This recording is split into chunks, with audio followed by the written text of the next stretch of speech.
What if the story of Africa was never about darkness, but about disruption?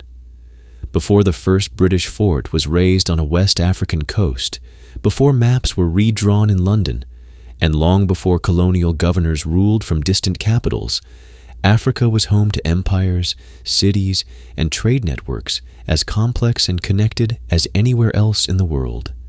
The Ashanti controlled gold routes in the forests of West Africa. The Omani Sultanate governed trade from the East African coast to the Persian Gulf.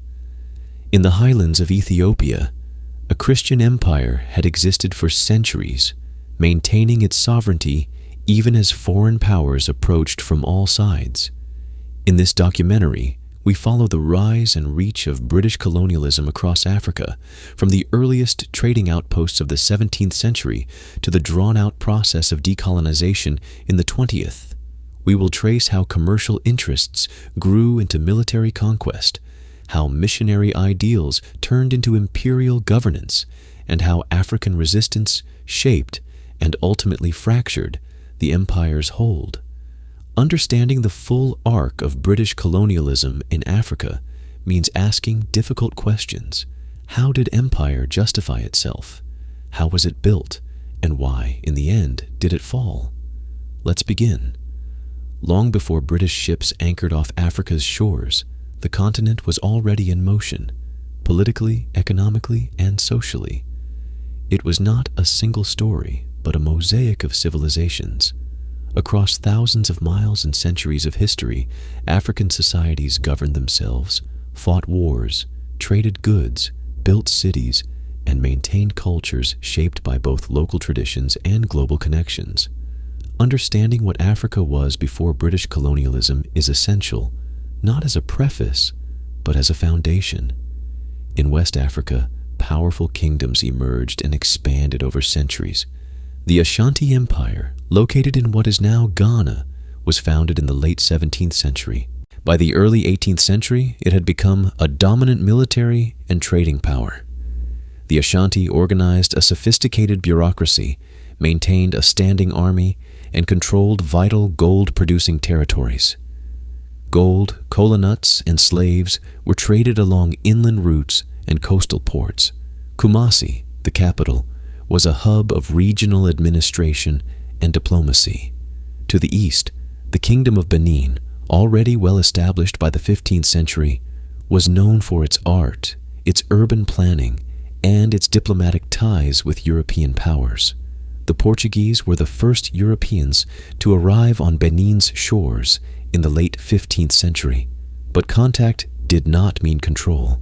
The Kingdom of Benin regulated European traders and restricted access to its interior. Its brass plaques and ivory carvings, later looted during British military campaigns, speak to a refined artistic and political culture. In the Sahel, the remnants of great Islamic empires, such as Mali and Songhai, still held influence. Timbuktu, once a beacon of Islamic scholarship, had established itself by the 14th century as a center of learning and commerce. Mosques, libraries, and Quranic schools thrived there, drawing scholars from across the Muslim world. In Kano and Katsina, city-states maintained trade networks stretching north into the Sahara and east toward the Nile Valley. On the eastern coast of the continent, Swahili city-states such as Kilwa, Mombasa, and Zanzibar had flourished for centuries. These ports formed part of the Indian Ocean trade network, linking Africa with Arabia, India, and even Southeast Asia. Goods such as ivory, gold, and spices were exchanged for textiles, ceramics, and beads. The language of Swahili itself, blending Bantu roots with Arabic loanwords, reflected centuries of cultural fusion. Further south, the Kingdom of Mutapa, based in the region of modern-day Zimbabwe, had developed complex political systems and stone architecture, most famously the ruins of Great Zimbabwe. Built between the 11th and 15th centuries, this city of granite walls and towers was a center of trade, wealth, and religious life. Gold mined from this region traveled by caravan to coastal ports and from there to markets across the Indian Ocean world. Meanwhile, in the Horn of Africa, the Ethiopian Empire stood apart as one of the few African states to maintain continuous independence well into the colonial era. Rooted in Christian tradition and imperial authority, Ethiopia had a centralized state structure and a long history of resisting foreign domination. By the early modern period, it was engaged in both military conflicts and diplomatic relationships with Islamic states and European powers alike. Even in regions without large empires, social and political structures were well developed. Many African communities organized themselves through lineage systems, councils of elders, or chieftaincies. Power was negotiated and shared in diverse ways. Some societies were highly centralized. Others operated through more fluid forms of governance. Across the continent, oral traditions carried history, law, and cultural knowledge from generation to generation. The arrival of European traders in the 15th and 16th centuries began to alter Africa's relationships with the wider world, but did not immediately upend African control. The Portuguese established coastal trading posts, followed by the Dutch, the French, and eventually the British. These early encounters focused mainly on commerce, especially in gold, ivory, and later slaves. Most European powers lacked the capacity or desire to control large inland areas. Instead, they relied on African middlemen, coastal kings, and regional power brokers. By the 17th century, British merchants had joined the competition for African goods. The Royal African Company, established in the 1660s under a charter from King Charles II, was granted a monopoly on trade along the West African coast. The company built forts and trading stations from which it exchanged European goods for African captives. These captives were shipped across the Atlantic to work on plantations in the Americas. This trade in human lives would reshape entire societies, both in Africa and across the Atlantic world. But even during the height of the transatlantic slave trade, African agency remained central. Many African leaders made strategic decisions to engage in trade or resist it. Some sought to profit from the export of captives taken in local wars or raids. Others saw their societies torn apart by slave raids and population loss. Resistance came in many forms: armed defense, negotiation, or refusal to participate. It is crucial to understand that Africa was not passive in these exchanges. African rulers often dictated the terms of trade. They demanded tribute, controlled access to markets, and sometimes expelled or restricted European traders. It was only much later, when European military technology, industrial resources, and imperial ambition converged, that large-scale colonization became possible. Throughout these centuries, Africa was not isolated. It was part of a global system of exchange, diplomacy, and competition. Ideas, goods, and people moved in all directions. Islam had been established across North and West Africa for centuries before the British Empire expanded. Christianity, introduced earlier by Coptic and Ethiopian traditions, had been reinforced by Portuguese missionaries along the coast. African traders adapted to foreign goods. African rulers adapted to foreign threats. The diversity of the continent defies any single narrative. From nomadic pastoralists in the Sahel to urban merchants in coastal cities, Africa was as varied and complex as any other region of the world. The assumption that Africa needed to be civilized by Europe ignores the historical reality that African societies were already developing on their own terms. This is the Africa that British merchants, missionaries, and officials encountered. Not a land waiting to be claimed, but a continent full of its own histories and ambitions. The seeds of future conflict were already being sown in these early encounters. Misunderstandings, exploitations, and alliances would pave the way for deeper imperial involvement. To understand how the British Empire came to dominate so much of the African continent, we must now turn to the early days of British involvement in the transatlantic slave trade and the economic motives that drove their arrival. The story of British colonialism in Africa did not begin with flags planted in inland territories or formal colonial governments. It began on the coasts through trade, negotiation, and exploitation. The earliest British involvement in Africa was not about governance, but about profit. From the late 16th century through the early 19th century, British merchants and sailors became deeply involved in the Atlantic slave trade, establishing a lasting and devastating link between Africa, the Americas, and Europe.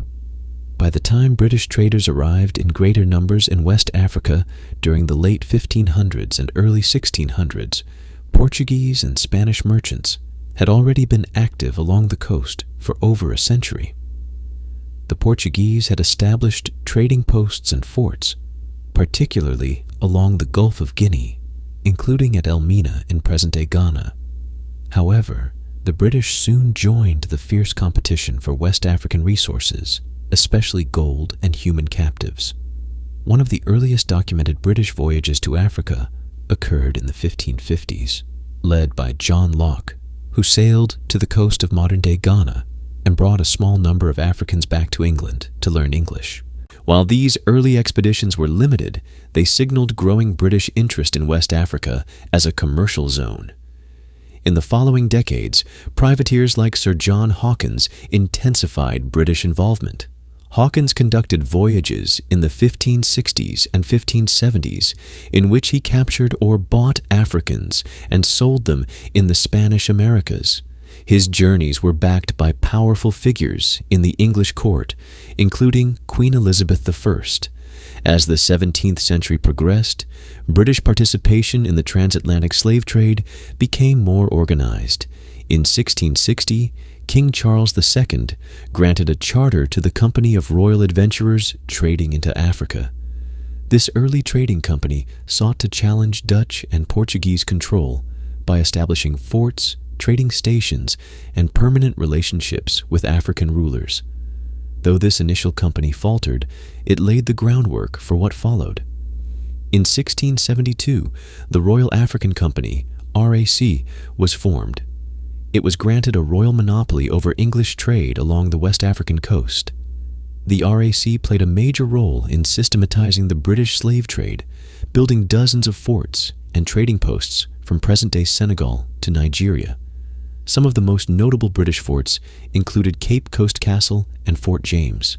These structures were not just trading centers, but also holding pens for captured Africans awaiting transport across the Atlantic. The Royal African Company's operations reflected the growing scale of British ambitions. By the late 17th century, tens of thousands of enslaved Africans were being exported annually. These captives were sold to British colonies in the Caribbean and North America, where they labored on plantations producing sugar, tobacco, cotton, and other valuable commodities. In return, British merchants brought guns, textiles, metal goods, and alcohol to African coastal elites, creating a deeply unequal trade triangle. African societies along the coast were active participants in these exchanges, though not always willingly. Some rulers negotiated directly with European traders, using the profits to consolidate power or wage wars against rivals. Others were drawn into the slave trade under pressure or by necessity. Over time, the demand for captives fueled cycles of violence and instability, particularly in regions like the Bight of Benin and the Gold Coast. While British merchants often saw themselves as traders, not colonizers, their growing presence began to alter the political and economic landscape. Forts like Cape Coast Castle were heavily armed, and British officials there exercised authority over trade, security, and diplomacy. The garrisoned structures symbolized both protection and domination. They also became notorious for their role in human suffering. Thousands of Africans passed through these coastal prisons, where disease, abuse, and despair were common. At the same time, the British government provided indirect support for these ventures. Royal charters, military protection, and diplomatic agreements helped expand British influence without requiring full territorial control.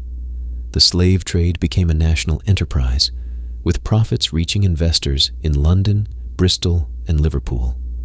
Entire port economies in England grew wealthy through the shipping and insurance industries tied to the trade. By the early 18th century, private traders were allowed to enter the market alongside the Royal African Company. The monopoly was weakened, and the volume of trade increased. British ships dominated the transatlantic slave trade, surpassing Portuguese, Dutch, and French competitors. This expansion came at a human cost. It is estimated that British ships transported over 3 million Africans during the period of the slave trade. Some British voices opposed this system, though they were in the minority. Religious groups like the Quakers and individuals such as Granville Sharp and Olaudah Equiano began speaking out against slavery in the late 18th century. Equiano, a formerly enslaved African who had purchased his freedom, published a widely read autobiography in 1789 that detailed the horrors of enslavement and advocated for abolition. Public pressure against the slave trade grew throughout the late 18th century. Abolitionist campaigns, petitions, and parliamentary debates gained momentum. In 1807, the British Parliament passed the Abolition of the Slave Trade Act, making it illegal to engage in the slave trade throughout the British Empire. The act did not end slavery itself. Enslavement continued in British colonies until 1833, but it marked a significant shift in imperial policy. The abolition of the slave trade changed the nature of British involvement in Africa. Naval patrols were established to intercept illegal slave ships, and treaties were signed with African rulers to suppress the trade. British anti-slavery efforts, however, were not purely humanitarian. They also reflected changing economic interests. As the Industrial Revolution accelerated, Britain needed raw materials such as palm oil, rubber, and minerals, resources that Africa could supply. In the years following abolition, British traders and officials turned increasingly to legitimate commerce with African partners.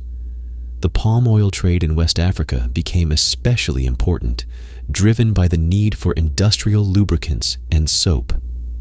In the Niger Delta and other coastal regions, British merchants established commercial outposts and signed treaties with local leaders to secure trading rights. This economic realignment also created new tensions. While some African communities adapted to the changing trade patterns, others resisted foreign encroachment. British companies, supported by gunboats and diplomatic pressure, began to use force more frequently to protect their interests. The transition from slave trading to resource extraction did not end exploitation. It merely changed its form. By the early 19th century, Britain had established a patchwork of coastal holdings and commercial zones in Africa. These were not yet colonies in the formal sense, but they marked the early stages of imperial expansion. Through a combination of trade, treaties, and military presence, Britain was laying the groundwork for deeper intervention into African affairs. It is important to recognize that British involvement in the African slave trade was not a peripheral episode. It was central to the development of the empire. The wealth accumulated through this system helped finance industrial growth, urban development, and global naval dominance. Meanwhile, African societies were left to grapple with the long-term consequences: population loss, social disruption, and internal warfare. This early phase of British presence in Africa reveals the logic of empire before colonization: maximize profit, control trade, and maintain influence without the burden of direct governance. That logic would evolve in the decades to come, especially as European competition intensified and the ideology of imperialism took hold. To understand how British trade posts turned into colonies and how Britain moved from the coasts to the interior, we must now turn to the period that followed abolition, a time when missionary zeal, moral justification, and industrial demand converged to reshape Britain's role in Africa. When the British Parliament passed the Abolition of the Slave Trade Act in the early 19th century, it marked a turning point in Britain's relationship with Africa. Yet the end of the legal transatlantic slave trade did not mark a retreat from the continent. Instead, it signaled a transformation. British involvement in Africa began to shift from human trafficking to the pursuit of what was then called legitimate commerce. This term referred to the trade in goods rather than enslaved people, but its legitimacy was more rhetorical than ethical. For many African communities, the new system brought different forms of pressure and exploitation. Following the abolition of the slave trade in the year 1807, the British Royal Navy took on a new role. It began to patrol the West African coast as part of the West Africa Squadron, intercepting slave ships and freeing captives. While this may appear as a moral mission, it also served British strategic and economic interests. The suppression of the slave trade justified a stronger naval and political presence along the African coastline. British treaties with African rulers often contained anti-slavery clauses, which were later invoked as pretexts for deeper intervention. In practice, the squadron had mixed success. Some ships were captured, and tens of thousands of enslaved Africans were liberated and resettled, particularly in Sierra Leone. However, illegal slave trading persisted, especially under Portuguese, Spanish, and Brazilian flags. Moreover, some of the liberated individuals faced uncertain futures. In Sierra Leone, the British established Freetown as a settlement for freed Africans, including black loyalists from the Americas and recaptured people from intercepted ships. While the city was built as a beacon of freedom, it was also a tool of British influence, governed by colonial administrators and heavily shaped by missionary institutions. As the transatlantic slave trade declined, British merchants began to focus on other African exports. Palm oil emerged as the most important commodity. Harvested primarily in the Niger Delta and other parts of West Africa, palm oil was used in Britain as an industrial lubricant and a base for soap production. It became essential to British manufacturing during the Industrial Revolution. Other goods such as ivory, gum arabic, groundnuts, and gold also gained prominence. This shift in trade patterns was not a neutral process. It altered agricultural systems, labor practices, and regional power dynamics. African societies adapted to the new economic reality in different ways. Some converted former slave trading networks into systems for producing and exporting palm oil. Others turned to different crops or crafts. However, the demand for high-volume, low-cost exports led to new forms of coercion. In some areas, forced labor and debt bondage replaced the older models of enslavement. British merchants and their African partners often operated under exploitative conditions, with European companies controlling prices and access to global markets. The Niger Delta region became particularly important during this time. Known as the Oil Rivers, it consisted of a network of rivers and trading towns that produced and exported large quantities of palm oil. British traders relied heavily on coastal middlemen and local rulers to access inland markets. The most powerful of these rulers were often referred to as palm oil chiefs. These figures played a dual role. They maintained traditional authority, while also engaging in commercial relationships with Europeans. One such figure was King Jaja of Opobo. Originally enslaved as a child, Jaja rose through the ranks of the Bani Kingdom's trading elite. By the mid-19th century, he had founded the city-state of Opobo and controlled significant portions of the palm oil trade. He negotiated directly with British merchants, resisted attempts at underpricing, and insisted on maintaining African agency in commerce. His rise demonstrated that Africans were not merely passive recipients of British trade, they were strategic actors in a changing global economy. However, such autonomy was increasingly challenged. British companies pushed for greater control, arguing that African traders were inefficient or corrupt. In some cases, they demanded the right to bypass local rulers entirely and trade directly with producers. This led to tensions and eventually military confrontations. In the case of King Jaja, British officials accused him of obstructing trade and arrested him under false pretenses in the year 1887. He was exiled to the West Indies, where he died in relative obscurity. His removal signaled the growing assertiveness of British commercial and imperial interests. Another important development during this period was the rise of missionary activity. Evangelical societies from Britain, such as the Church Missionary Society and the Wesleyan Methodist Missionary Society, expanded their efforts in Africa after the abolition of the slave trade. They saw Africa as both a moral cause and a spiritual frontier. The goal was to spread Christianity, end pagan practices, and introduce Western education and values. Missionaries were often the first British individuals to live inland for extended periods, building schools, churches, and hospitals. While some missionaries genuinely sought to improve the lives of Africans, their work was deeply entangled with colonial ideologies.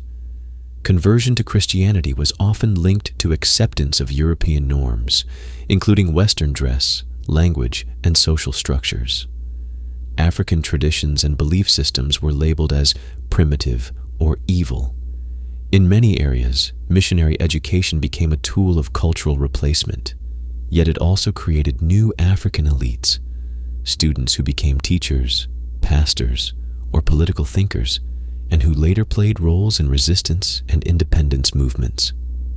The efforts of missionaries were particularly visible in Sierra Leone, where the British established a colony with a strong religious character.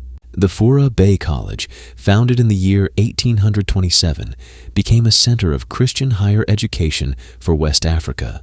Graduates of this institution went on to serve across the continent, spreading both faith and British ideals. While intended to support empire, this educational foundation also enabled critical voices to emerge from within. British administrators and traders increasingly worked hand in hand with missionaries. Together, they created an ideological framework that justified deeper British involvement in Africa.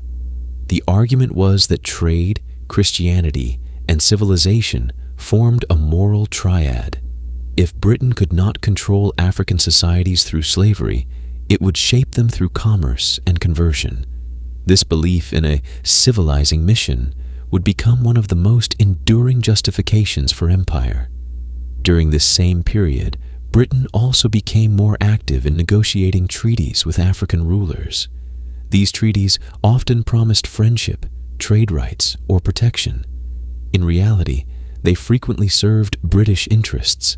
The language of treaties was usually written in English, misunderstood by African signatories, or interpreted in ways that benefited British claims.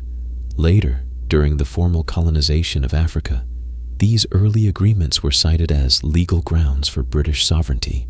By the mid-19th century, Britain had established a series of informal yet powerful relationships along the West African coast. Though not yet colonies in the traditional sense, regions such as the Gold Coast, Lagos, and Sierra Leone were increasingly shaped by British institutions, economic systems, and cultural norms. The combination of trade, treaties, and missionary activity laid the groundwork for more direct control in the decades to follow. The shift from slave trading to legitimate commerce was not a clean moral transformation.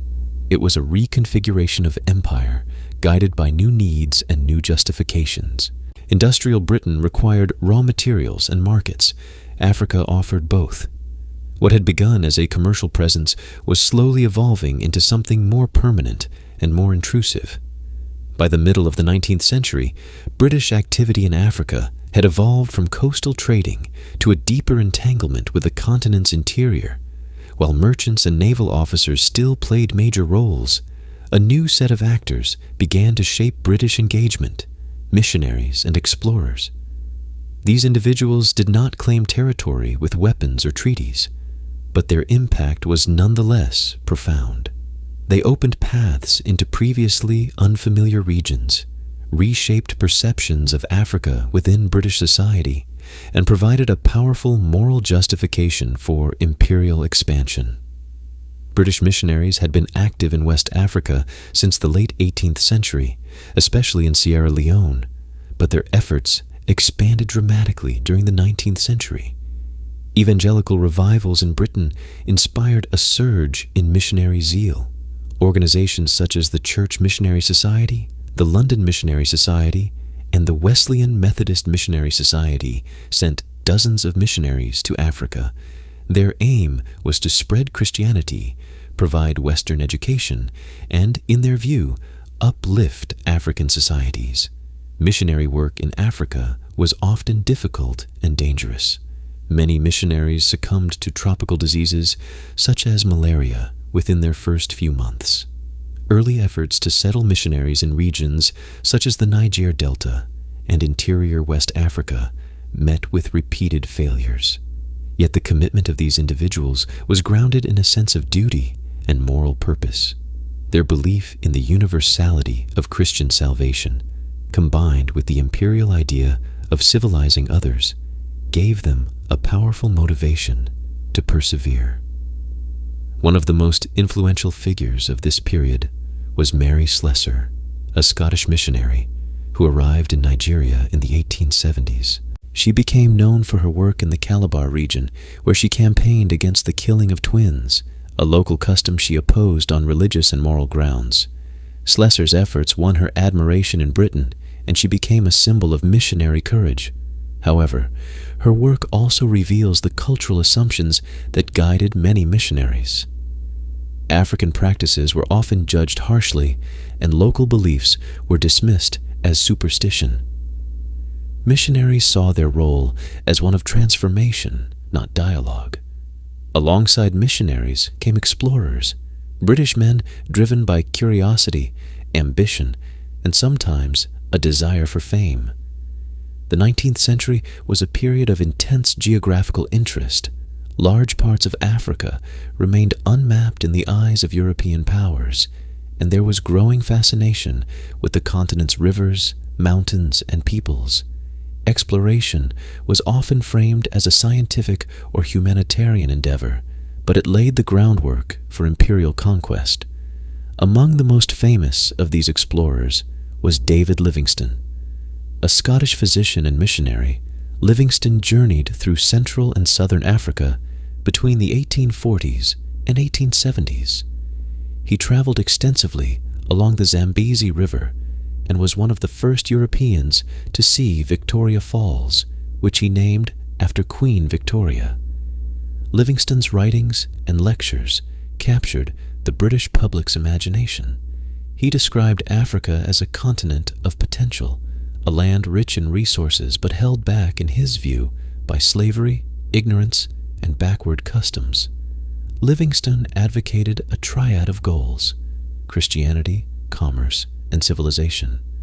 He believed that by opening up Africa to trade and religious conversion, the slave trade could be defeated and African societies transformed.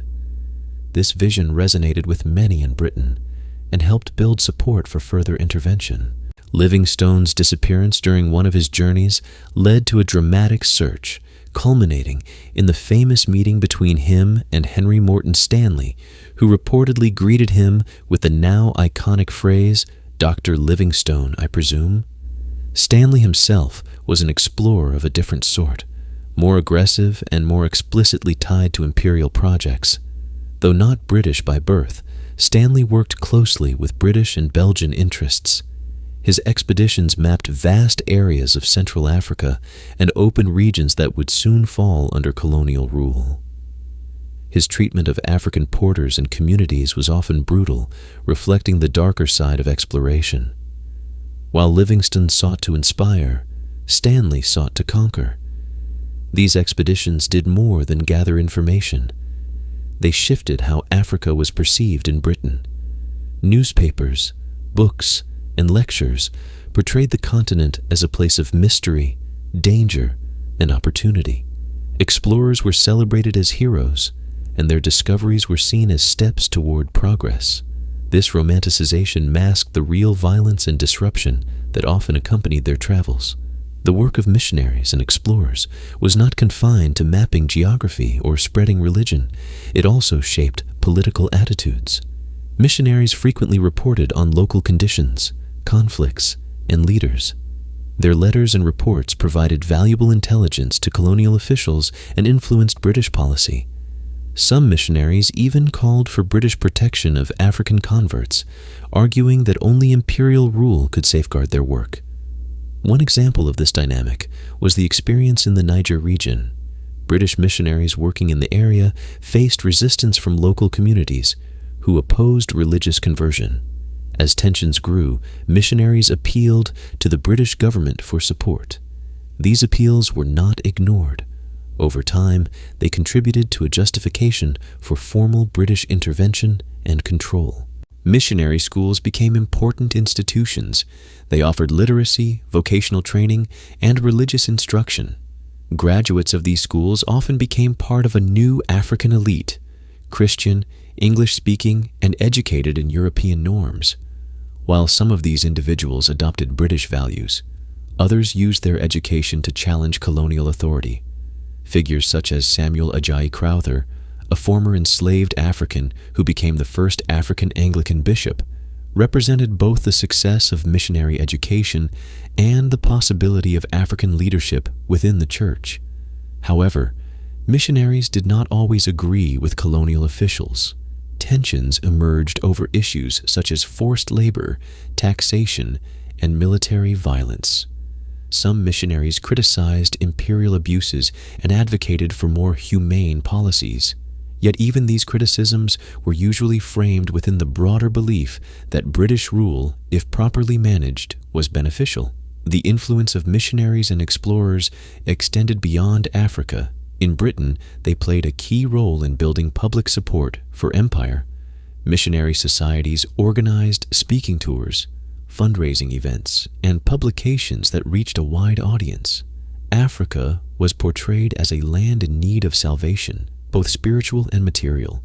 This portrayal fed into broader imperial ideologies and encouraged the idea that Britain had a duty to bring progress to the world. It is important to note that African voices were not absent during this period. African converts, students, and travelers engaged with British institutions, challenged stereotypes, and sometimes advocated for reform.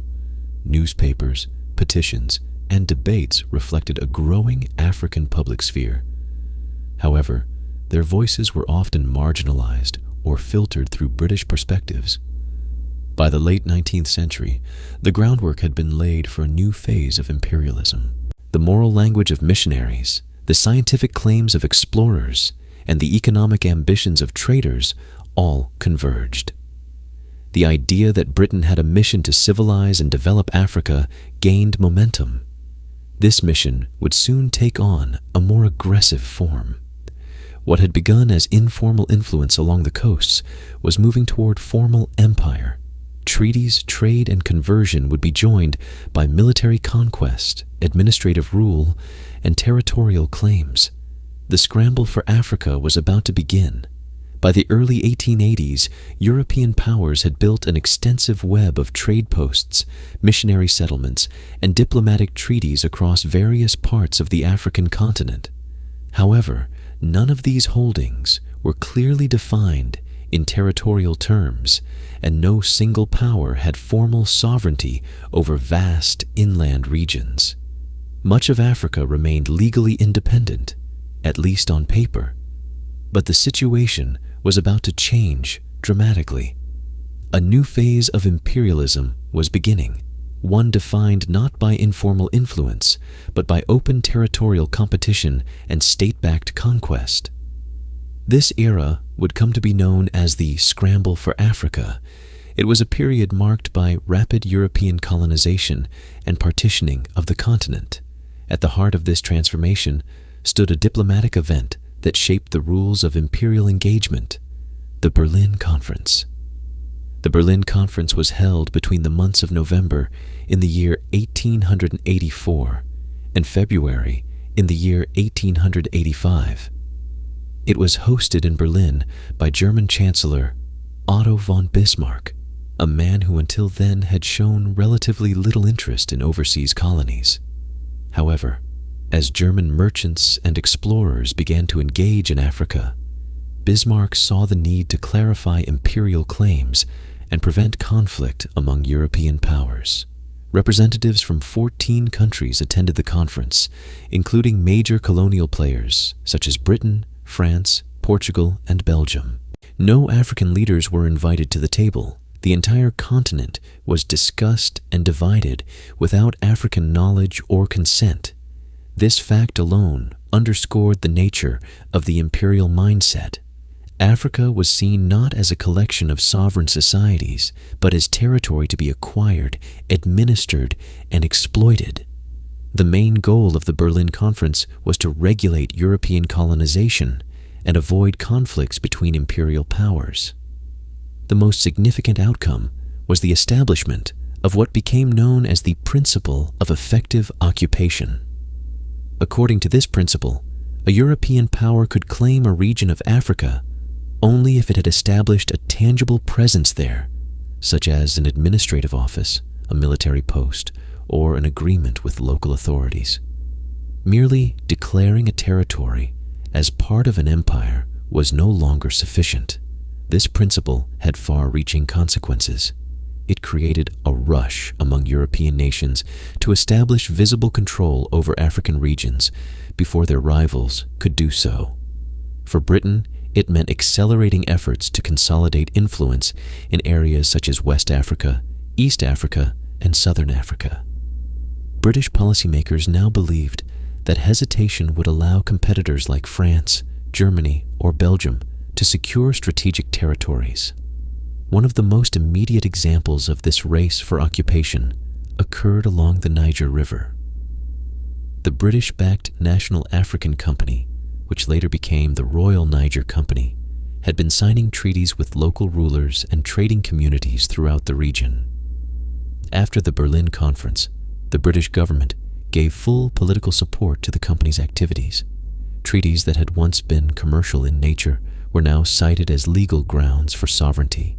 In East Africa, British interests faced new challenges from Germany. German explorer Karl Peters had begun signing treaties with local leaders in the region that would become German East Africa. These actions alarmed British officials, who considered East Africa critical for maintaining routes to India and for connecting British territories from north to south. The British response was swift. They negotiated with Germany to divide the region into spheres of influence, leading to the eventual establishment of British East Africa and German East Africa. The Berlin Conference also formalized Belgium's control over the Congo Basin. King Leopold II of Belgium had presented his personal colonial project, the Congo Free State, as a philanthropic and scientific enterprise. He claimed that his goal was to end the slave trade and promote humanitarian work. In reality, the Congo Free State would become one of the most brutal colonial regimes in African history. Though it was not a British territory, its recognition by the Berlin Conference demonstrated the extent to which European powers were willing to ignore African rights in favor of imperial ambition. While the British delegation at the Berlin Conference was not the most aggressive, Britain emerged from the meeting with clear goals. First, it aimed to secure strategic coastal regions and river systems that could facilitate trade and military movement. Second, it sought to connect its African holdings from Egypt in the north to South Africa in the south into a continuous corridor. This ambition later became known as the Cape to Cairo vision. The race for African territory also altered British policy at home. Politicians and public figures began to speak more openly about empire. Newspapers reported on African treaties, maps were redrawn to show new British territories, and the language of moral duty was combined with economic and geopolitical calculations. Africa was increasingly seen as a stage for proving British power and spreading British values. One of the lasting effects of the Berlin Conference was the imposition of artificial borders across the African continent. European negotiators drew lines on maps with little regard for ethnic, linguistic, or cultural realities. Entire communities were split between colonial jurisdictions. Others were grouped with rivals or placed under rulers they had never recognized. These boundaries, established for European convenience, would have deep and lasting consequences, contributing to conflict and instability long after colonial rule ended. In the wake of the conference, Britain moved quickly to convert informal influence into formal control. In the Gold Coast, British officials expanded inland from coastal forts, asserting authority over previously autonomous regions. In Nigeria, the Royal Niger Company acted as both a commercial enterprise and a political force, enforcing treaties and raising its own police. In Kenya and Uganda, British interests prepared for direct administration and infrastructure development. Across southern Africa, the ambitions of Cecil Rhodes and the British South Africa Company drove expansion into lands claimed by African kingdoms and independent communities. Importantly, not all British colonial activity was state-led. Chartered companies, such as the Royal Niger Company and the British South Africa Company, played a major role in territorial expansion. These companies were granted charters by the British Crown, giving them authority to administer land, raise taxes, and maintain armed forces. This model allowed Britain to expand its empire without the immediate costs of direct governance. However, it also meant that profit-driven entities held enormous power over African peoples and resources. African responses to these developments varied. Some rulers signed treaties in the hope of gaining protection or preserving local autonomy. Others resisted violently or diplomatically. In most cases, the true nature of the agreements was unclear or deliberately misrepresented. European officials often interpreted African signatures as surrendering sovereignty, while African leaders viewed them as alliances or trade partnerships. These misunderstandings would later lead to conflict, as British forces sought to enforce their claims with arms. The Berlin Conference did not trigger British colonization, it formalized and accelerated it. The framework established in Berlin gave legal and diplomatic cover to actions that were already underway. It signaled to European powers that the conquest of Africa was not only acceptable, but expected. For Britain, it meant that the time for informal empire was over.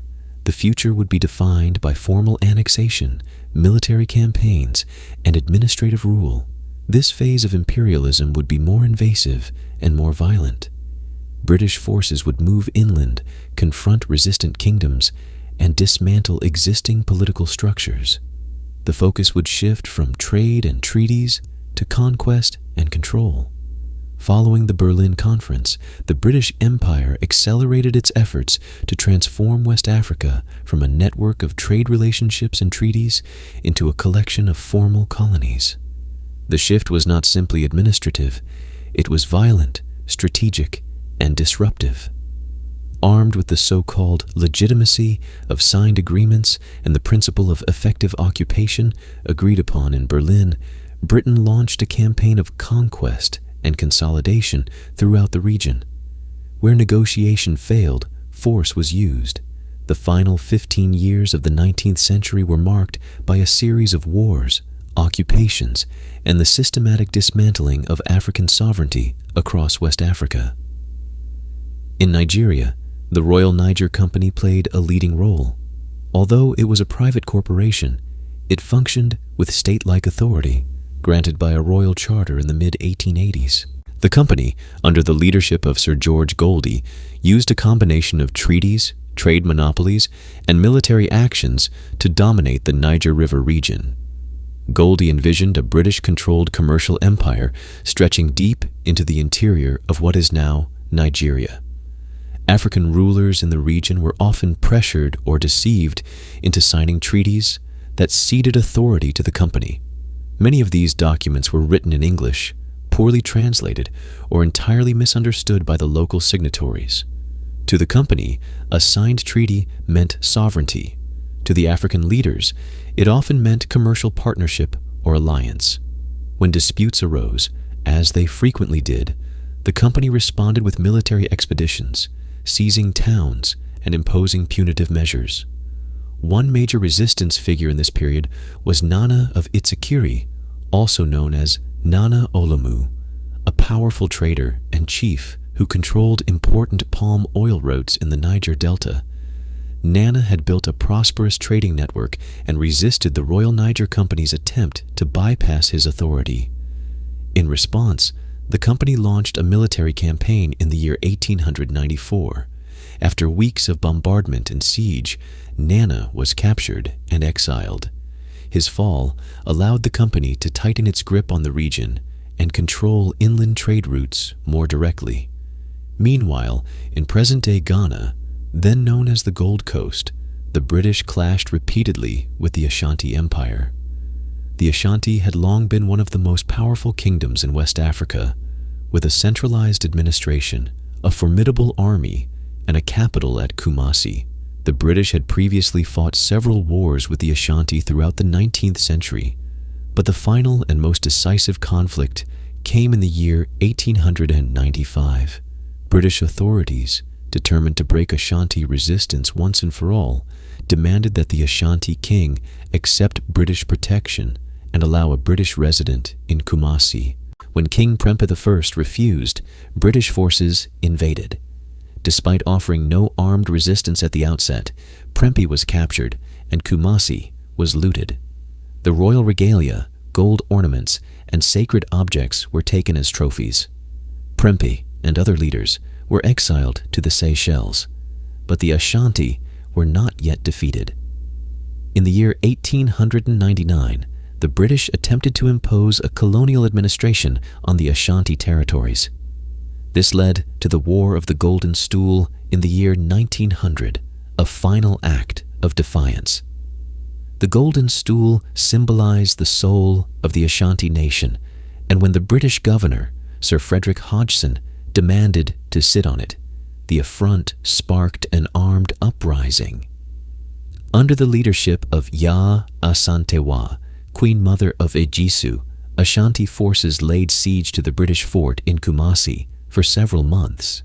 Though ultimately unsuccessful, Ya Asantewa's resistance became a symbol of African defiance and is remembered as one of the most significant acts of female leadership in the history of anti-colonial resistance. Elsewhere in West Africa, the British consolidated their control over Sierra Leone, which had been a crown colony since the early 19th century. In 1896, Britain declared a protectorate over the hinterland beyond the coastal colony. This expansion provoked widespread unrest, particularly over the imposition of a hut tax. The tax was seen as a violation of local autonomy and a burden on rural communities. In 1898, the hut tax war erupted, led by Bai Bure, a prominent Temne leader. Bure's forces engaged British troops in prolonged guerrilla warfare, using knowledge of the terrain to disrupt colonial movements. Although the rebellion was eventually crushed and Bure captured, it demonstrated that resistance to British rule remained strong and deeply rooted in local structures. British colonial campaigns were not only about defeating opponents, but also about sending messages. Punitive expeditions were designed to destroy resistance and humiliate opponents.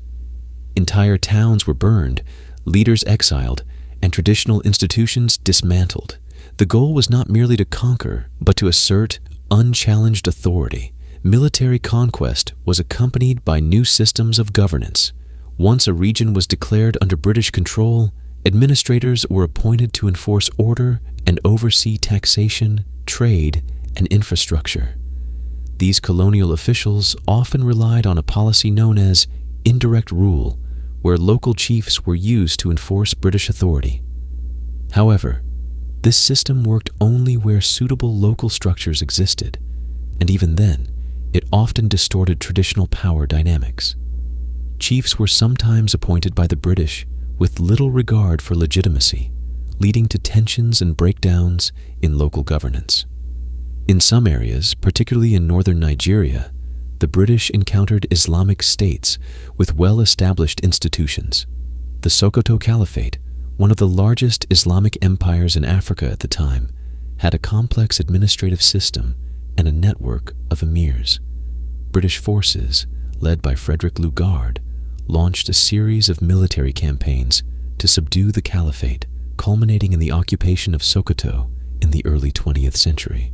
Although the caliphate was formally dissolved, many of its leaders were retained under indirect rule. This arrangement allowed British officials to govern with minimal direct interference, while maintaining the appearance of local continuity. The conquest of West Africa by Britain during this period was not uniform. It involved a patchwork of wars, treaties, occupations, and negotiations, but the result was consistent. By the end of the 19th century, Britain had transformed its presence in West Africa from coastal trade enclaves into formal colonies stretching deep into the interior. Nigeria, the Gold Coast, Sierra Leone, and the Gambia were all brought under direct or indirect British rule. These conquests were justified in multiple ways. British officials claimed they were suppressing the slave trade, ending barbaric customs, and promoting civilization. Yet behind the rhetoric stood clear economic and strategic motivations. Control of trade routes, access to natural resources, and the projection of imperial power were the true drivers of conquest. The use of force was not an unfortunate necessity, but a deliberate instrument of policy. The impact on African societies was profound. Political structures were disrupted, populations displaced, and economies reoriented to serve imperial interests. Resistance was met with overwhelming violence, and traditional authorities were either co-opted or eliminated. A new order had been imposed, not negotiated, not welcomed, but enforced by gunpowder and the flag. As Britain expanded its reach in West Africa, it turned its attention to other parts of the continent. In southern Africa, British ambitions collided with powerful African kingdoms, white settler colonies, and competing European empires. One figure in particular, Cecil Rhodes, would come to embody the aggressive expansionist spirit of this new era. While British expansion in West Africa was largely driven by trade companies, treaties, and punitive expeditions, the pattern in southern Africa took a different course, marked by settler-colonialism, resource extraction, and racial domination. At the center of this story stood one of the most controversial and ambitious figures in British imperial history, Cecil Rhodes. His vision for British control from the Cape to Cairo would shape the trajectory of southern Africa and entrench forms of racial segregation and dispossession whose consequences would last well into the 20th century. Southern Africa had long been a site of European settlement. The Cape Colony, first established by the Dutch in the 17th century, came under British control during the Napoleonic Wars. By the early 19th century, it had become a permanent British colony. The British introduced English law, expanded the economy, and encouraged immigration from the British Isles. But they also inherited a complex social landscape that included Dutch-speaking settlers, known as Boers, enslaved Africans, indigenous communities, and freed laborers. Tensions soon emerged between the British colonial government and the Boers, particularly over issues of language, labor, and land. When the British abolished slavery in the 1830s, Boer farmers who relied on enslaved labor grew resentful. Many of them chose to leave British-controlled areas in what became known as the Great Trek.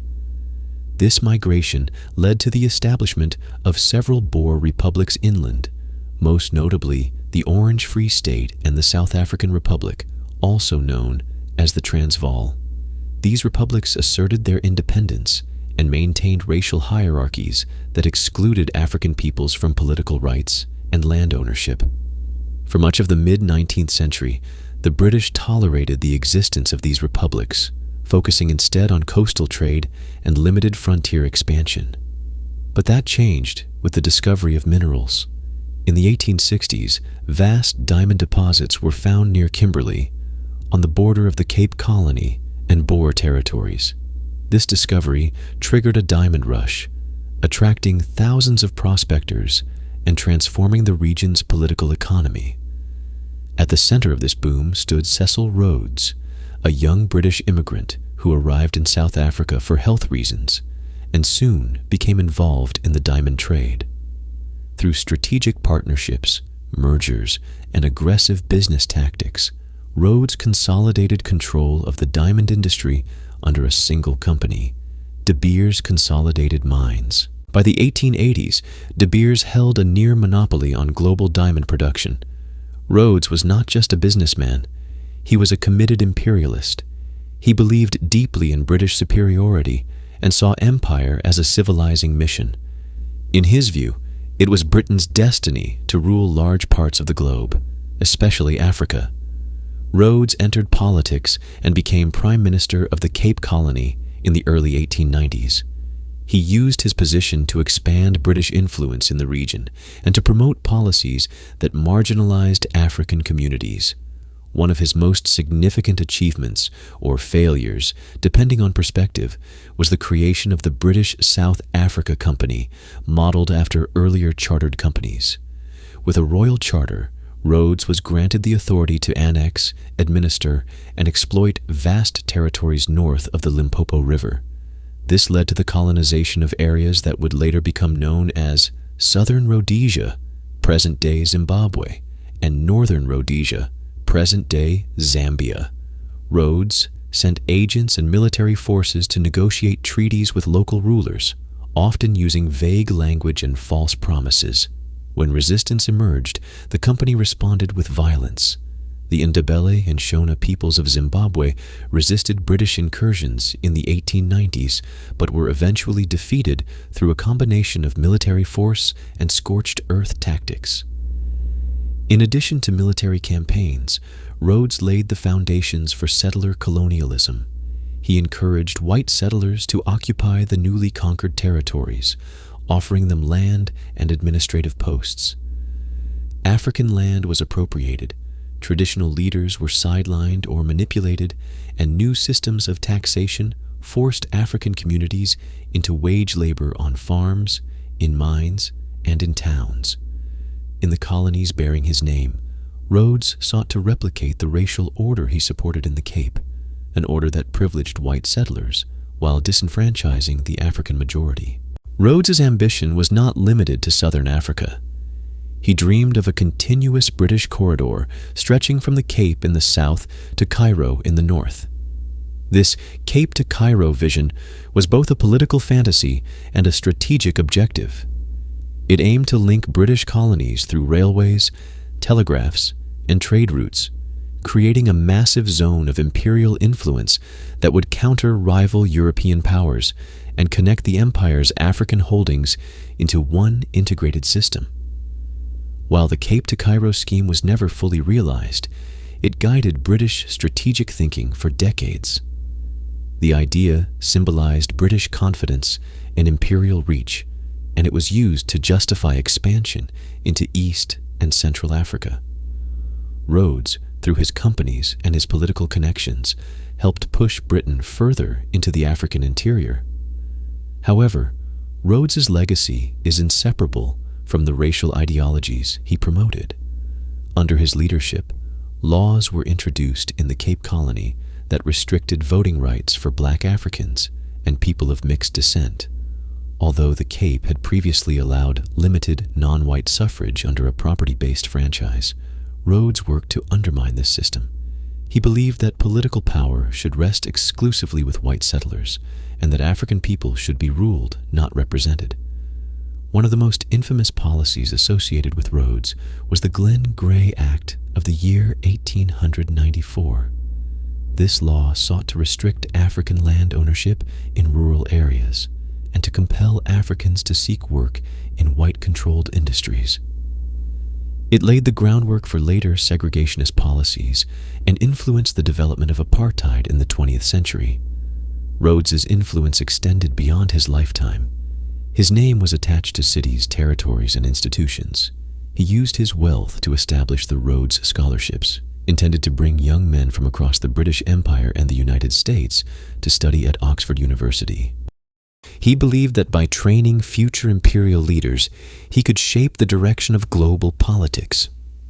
The scholarships continue to exist, though their association with Rhodes has become a subject of debate and protest in recent years, While Rhodes expanded British power in the south, his ambitions also triggered conflict. Tensions between the British Empire and the Boer republics grew as Britain sought greater control over the mineral-rich interior. These tensions would soon explode into open warfare, the South African War, also known as the Second Boer War. That conflict would reshape the region, bringing the Boer republics under British control and setting the stage for the formation of the Union of South Africa in the early 20th century. The story of British South Africa is not just about conquest. It is about the establishment of a settler society built on exclusion. African people were removed from their land, denied political rights, and subjected to systems of control designed to maintain white dominance. These patterns, once established, proved remarkably resilient and laid the foundation for future resistance and liberation struggles. As Britain turned southern Africa into a key outpost of empire, it also looked eastward. The rise of German ambitions in East Africa and Britain's strategic interests in maintaining a route to India pushed the empire to secure control over the eastern coast of the continent.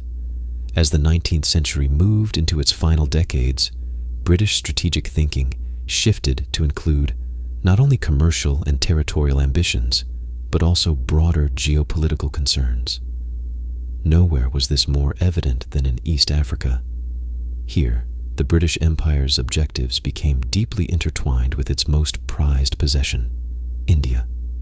Protecting the route to India was a top priority for British policymakers, and control over East Africa became a crucial link in that chain. The eastern coast of Africa, stretching from modern-day Somalia to Mozambique, had been a part of the Indian Ocean trading world for centuries.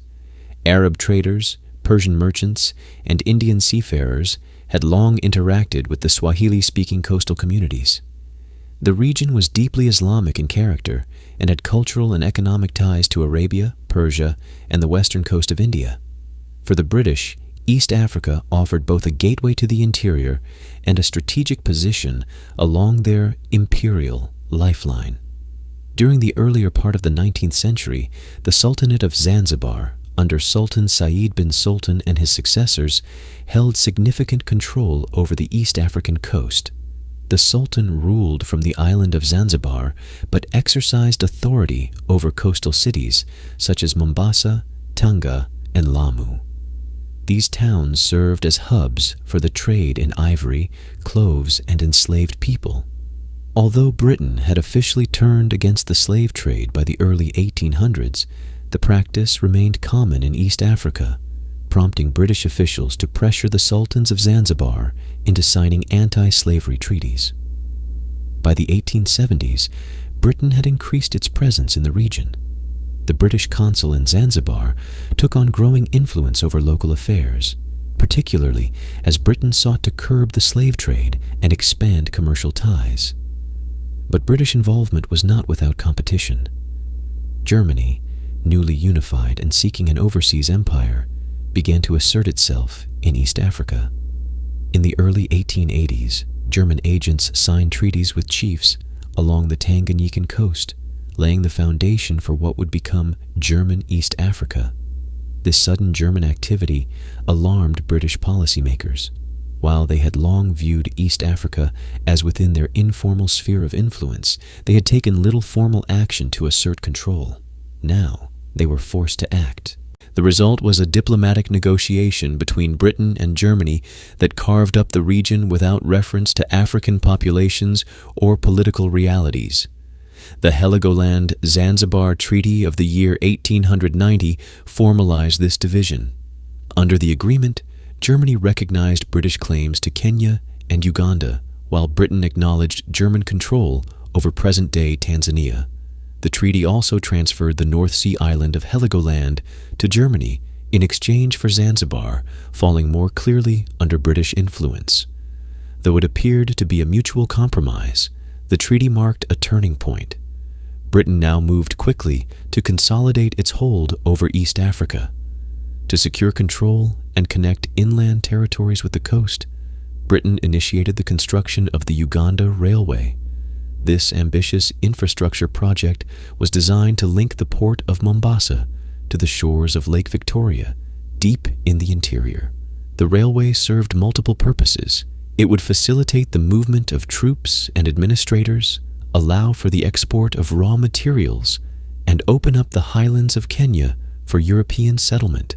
But it also symbolized imperial ambition, a visible demonstration of Britain's technological power and long-term commitment to the region. Construction began in the early 1890s and faced immense challenges. The terrain was difficult, disease was rampant, and engineering costs soared. Thousands of laborers were brought in from British India, forming the basis of what would later become a permanent Indian diaspora in East Africa. Many workers died from harsh conditions, while others remained in the region after the railway's completion, establishing businesses and communities that added a new cultural layer to East African society. The Uganda Railway soon became a backbone of British control in the region. Along its route, towns and administrative centers sprang up. Nairobi, originally a supply depot, grew rapidly into the capital of British East Africa. The railway not only transported goods and officials, but also facilitated land appropriation. The fertile highlands of Kenya were declared White Highlands, reserved primarily for European settlers. African communities were displaced, and their access to land and resources was severely curtailed. Resistance to British control came from many quarters. In the highlands, the Nandi people, under the leadership of Koitalel Arap Samoei, mounted a determined resistance to railway construction and colonial encroachment. The Nandi were a proud warrior society and saw the railway as a direct threat to their sovereignty. From the early 1890s to the early 20th century, the Nandi carried out repeated attacks on railway workers, colonial officials, and outposts. British responses were brutal. After years of fighting, the colonial government invited Koitalel to a peace negotiation in the year 1905. But the meeting was a ruse.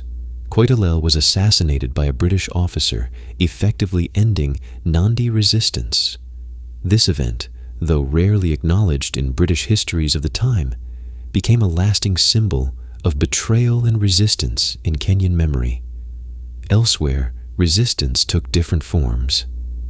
In Uganda, the Kingdom of Buganda had developed a complex political structure and had long interacted with European missionaries and traders.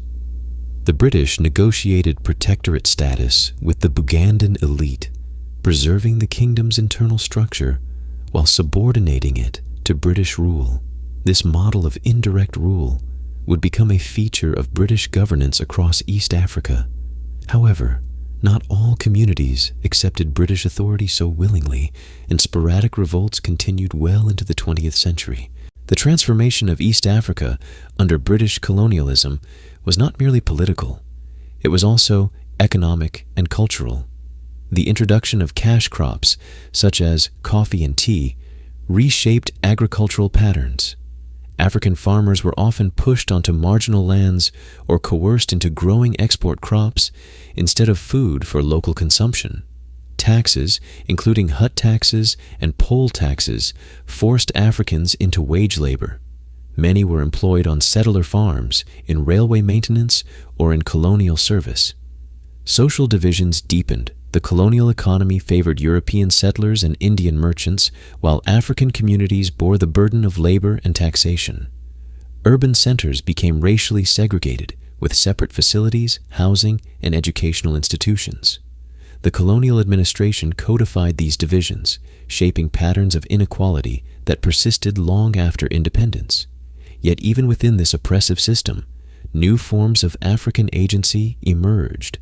Missionary schools educated a small African elite who would later become leaders in resistance and reform movements. Newspapers, churches, and community organizations became sites of political awareness. Indian communities also developed their own civic structures, challenging discriminatory practices and advocating for inclusion. By the early 20th century, British East Africa had become a cornerstone of imperial strategy. The Uganda Railway linked the coast to the interior, British administrators controlled vast territories, and settler communities were expanding. But beneath the surface, the seeds of unrest were already growing. The land alienation, labor exploitation, and political exclusion that underpinned the colonial system would eventually provoke widespread resistance. As Britain secured its grip on East Africa, it turned to another strategically vital region, the northeast corner of the continent. There, in the land of the Nile and the Suez Canal, British imperialism would take on an even more global dimension. Of all the territories on the African continent touched by British colonial ambitions, Egypt held a unique and powerful position.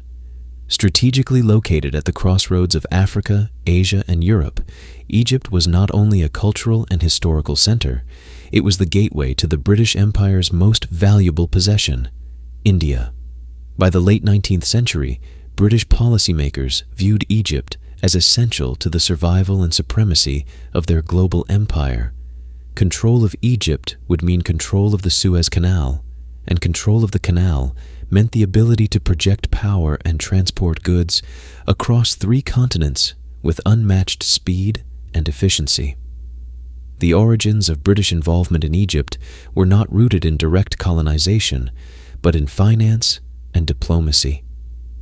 Throughout the early to mid-19th century, Egypt was under the nominal rule of the Ottoman Empire, but in practice it was governed by local rulers known as khedives. One of the most influential was Khedive Ismail, who ruled from the early 1860s to the late 1870s. Ismail was a modernizer. He launched ambitious projects in education, infrastructure, and urban development. He sought to transform Cairo into a European-style capital and positioned Egypt as a progressive, semi-independent state. Central to Ismail's vision was the completion of the Suez Canal, a monumental engineering project that had begun under French direction in the 1850s. The canal, linking the Mediterranean Sea to the Red Sea, promised to revolutionize global trade. Upon its completion in the year 1869, it drastically reduced travel time between Europe and Asia. For the British, whose empire depended on maritime dominance and rapid connections to India, the canal quickly became vital. Initially, the Suez Canal was jointly controlled by French interests and the Egyptian state, but Ismail's extravagant modernization projects had come at a steep price.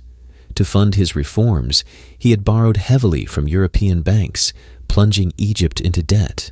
In a desperate effort to stabilize finances, he sold Egypt's shares in the Suez Canal Company to the British government in the year 1875. Prime Minister Benjamin Disraeli engineered the purchase, using a secret loan from the Rothschild banking family to secure the deal. Overnight, Britain gained a controlling interest in one of the most important trade routes in the world. Despite this financial gain, Britain did not immediately take over Egypt. Instead, it joined with France in establishing a system of dual financial oversight aimed at managing Egypt's mounting debt. European officials gained influence over Egyptian taxation, spending, and administrative decisions. This erosion of sovereignty generated growing resentment among Egyptian elites, military officers, and the general population. By the early 1880s, popular opposition to foreign control had intensified. The focal point of this discontent became Colonel Ahmed Urabi, a military officer who led a nationalist uprising against both the Khedive and the increasing European domination of Egyptian affairs. Urabi's movement attracted wide support from various sectors of society: landowners, soldiers, peasants, and urban professionals. His message was clear: Egypt should be governed by Egyptians, not by foreign powers or their collaborators. The British response was swift and decisive. Concerned that the Urabi revolt threatened their control of the Suez Canal and could destabilize the broader region, British forces invaded Egypt in the year 1882. The decisive battle took place at Tel el-Kebir, where British troops, under the command of General Garnet Wolseley, defeated Urabi's forces. Arabi was captured, tried, and eventually exiled. The Khedive was restored to power, but real authority now rested with the British. Although Britain claimed that its occupation of Egypt was temporary, it quickly became clear that the British had no intention of leaving. A new position was created, the British Consul General, who effectively governed the country. From 1883 onward, Sir Evelyn Baring, later known as Lord Cromer, served in this role and shaped Egyptian policy for over 2 decades.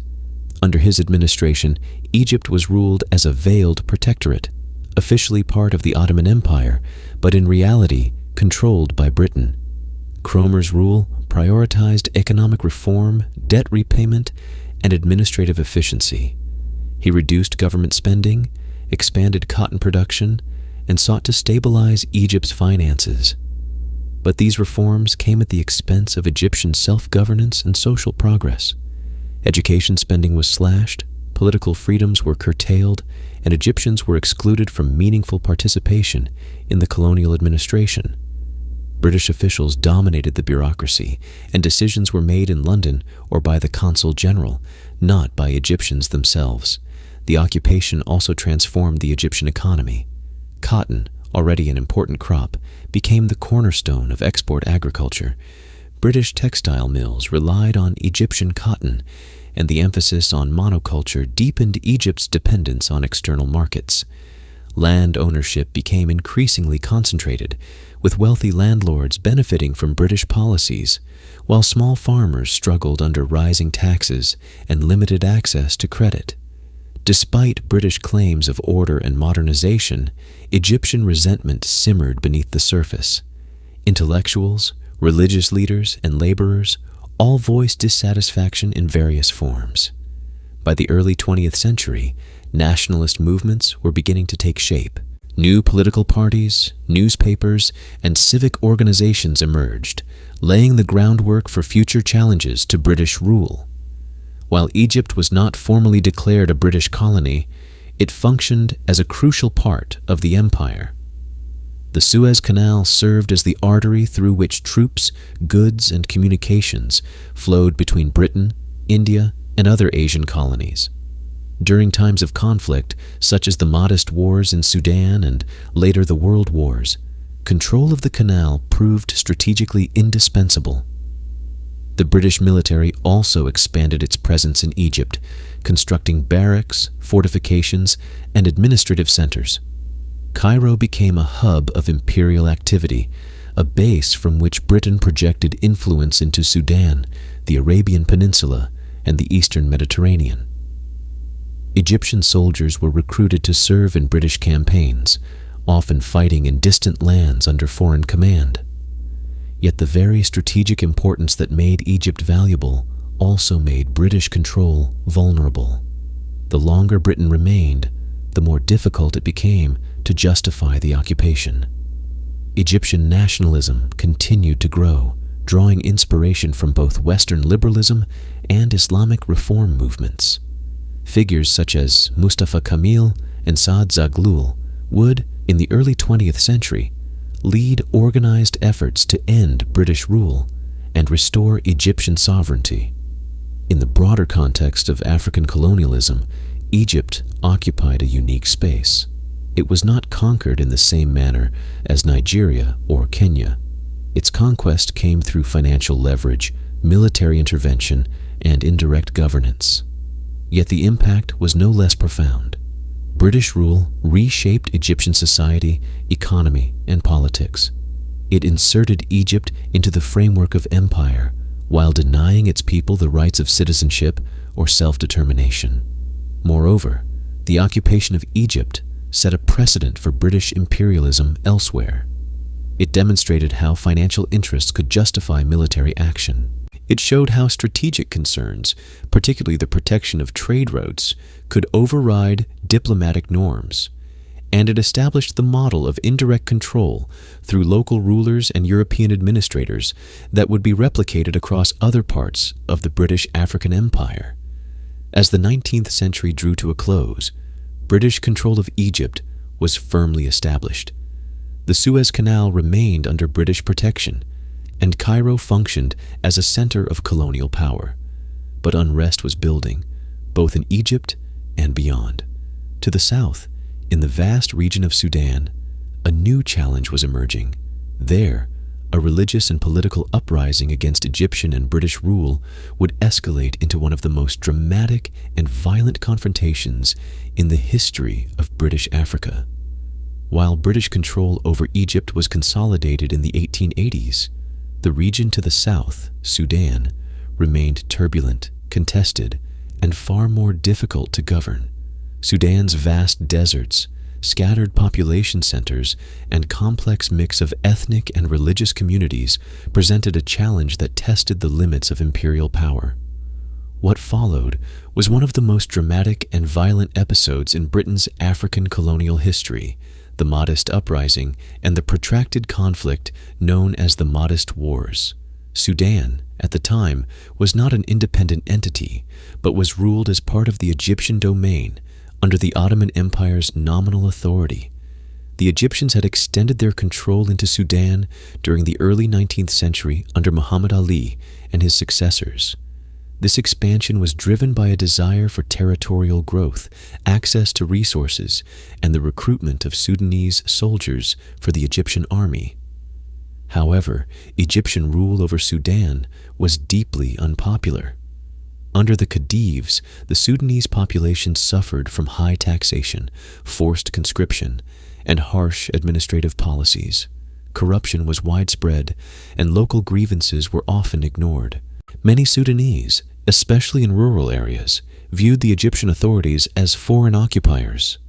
These grievances laid fertile ground for rebellion, especially when fused with religious sentiment.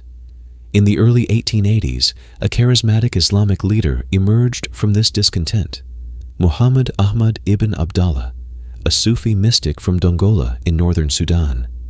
In the year 1881, he declared himself the Mahdi, or the Guided One, a messianic figure in Islamic tradition, believed to appear at the end of times to restore justice and faith. His proclamation resonated deeply with many Sudanese, especially those who felt oppressed by foreign rule and yearned for spiritual and political renewal. The Mahdi's movement quickly transformed from a religious revival into a full-scale military rebellion. Within months, he attracted a broad coalition of tribes, soldiers, and religious followers. His forces, known as the Ansar, began launching attacks against Egyptian garrisons and quickly gained control over large parts of Sudan. Their success shocked both Egyptian and British observers. The British, though not formally in control of Sudan at the time, were increasingly involved in Egyptian affairs. When the Mahdist Uprising began, British officials viewed it as a local disturbance that Egypt should manage on its own. However, the scale and speed of the Mahdi's victories soon forced Britain to take notice.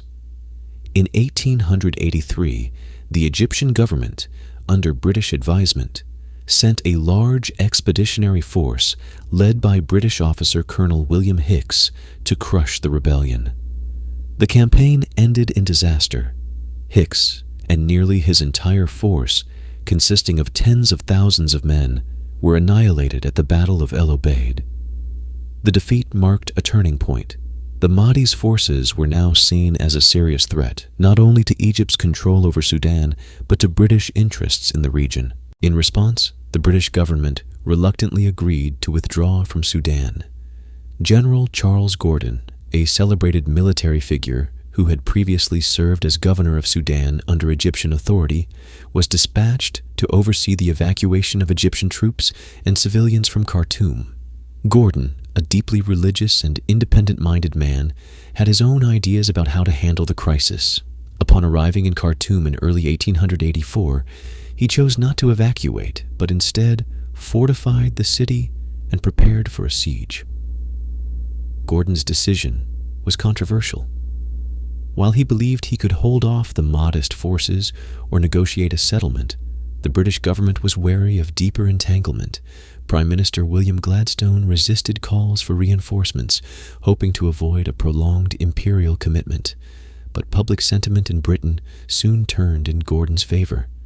Newspapers portrayed him as a heroic figure, isolated and outnumbered, holding out against fanatical rebels. For months, the Mahdi's army surrounded Khartoum. Gordon sent repeated messages requesting reinforcements, but British relief efforts were slow and disorganized. Finally, in early 1885, a British relief expedition was dispatched under General Garnet Wolseley, but it arrived 2 days too late. On the 26th of January, Mahdist forces stormed Khartoum, killing Gordon and most of the garrison. The fall of Khartoum sent shockwaves through Britain. Gordon's death became a national trauma. He was hailed as a martyr, an imperial hero, and many blamed the government for not acting sooner. Yet, the British response was not immediate revenge. Instead, they chose to withdraw completely from Sudan. The Mahdi established an Islamic state based in Omdurman, near Khartoum, and ruled until his death later that year. His successor, known as the Khalifa, continued to govern Sudan under Mahdist rule for more than a decade. During this time, the Mahdist state imposed strict Islamic law, reorganized administrative structures, and attempted to unify the diverse regions of Sudan under a centralized authority. However, it also faced internal dissent, famine, and military pressure from neighboring powers. Egypt, still backed by Britain, continued to claim sovereignty over Sudan, and plans for a reconquest began to take shape. By the mid-1890s, Britain had shifted its imperial strategy. With Egypt firmly under control and the threat of rival European powers growing in the region, particularly France, British officials saw the reoccupation of Sudan as both a strategic necessity and a matter of imperial prestige. The man chosen to lead this mission was General Herbert Kitchener. Kitchener's campaign, launched in 1896, was methodical and technologically advanced. Backed by a modern army equipped with machine guns, artillery, and river gunboats, Kitchener pushed steadily south along the Nile. The British built railways as they advanced, allowing for rapid movement of troops and supplies. The campaign culminated in the Battle of Omdurman in 1898. At Omdurman, the disparity in weaponry and tactics was stark. The Mahdist forces, though numerous and courageous, were no match for the British-led army's firepower. In a matter of hours, thousands of Mahdist soldiers were killed. The battle was one of the most one-sided military encounters of the colonial era. Khartoum was retaken shortly after, and the Mahdist state was effectively destroyed. Sudan was now brought under Anglo-Egyptian rule. Though nominally a joint administration, real power rested with the British. The country was governed as a condominium, with British officials overseeing most aspects of policy, law, and infrastructure. The Sudanese people had little say in this arrangement. Local customs were often ignored, and the administration was dominated by British priorities. The legacy of the Mahdist Wars left deep scars. Entire regions had been devastated by years of conflict. Traditional leadership structures were dismantled, resistance movements were crushed, yet the memory of the Mahdi and the struggle against foreign domination lived on in Sudanese political and cultural consciousness. For the British, the reconquest of Sudan marked a major imperial victory. It restored national pride after the trauma of Gordon's death and reinforced Britain's dominance over the Nile Valley. Kitchener was hailed as a hero and promoted to high office. The British now controlled a vast stretch of territory from the Mediterranean to Central Africa, securing trade routes and suppressing rival influences. But this control came at a cost. The Sudanese people, like others across Africa, were subjected to a colonial regime that prioritized external interests over local welfare. The next phase of British rule would focus not on war, but on administration, on governing the vast lands acquired through conquest. The method of choice would be indirect rule, a system designed to manage empire efficiently and cheaply. By the turn of the 20th century, British control over large parts of Africa was no longer merely aspirational. It was a geopolitical reality. From Nigeria in the west to Kenya in the east, From Egypt in the north to territories across southern Africa, the British Empire had carved out a vast presence across the continent. But conquest was only the beginning. Ruling these territories presented a new challenge: how to govern vast and diverse populations without exhausting imperial resources or sparking constant rebellion. The answer, at least for the British, came in the form of a strategy known as indirect rule. Rather than ruling through large numbers of British officials and soldiers, this system depended on co-opting existing African political structures. Local chiefs, emirs, kings, or traditional authorities would be retained as intermediaries, governing their own people on behalf of the British Crown. This model was presented as pragmatic, respectful of local customs, and economically efficient. In practice, it often distorted African political life and entrenched systems of control. The most influential advocate of indirect rule was Frederick Lugard, a British soldier, colonial administrator, and later the first Governor-General of Nigeria.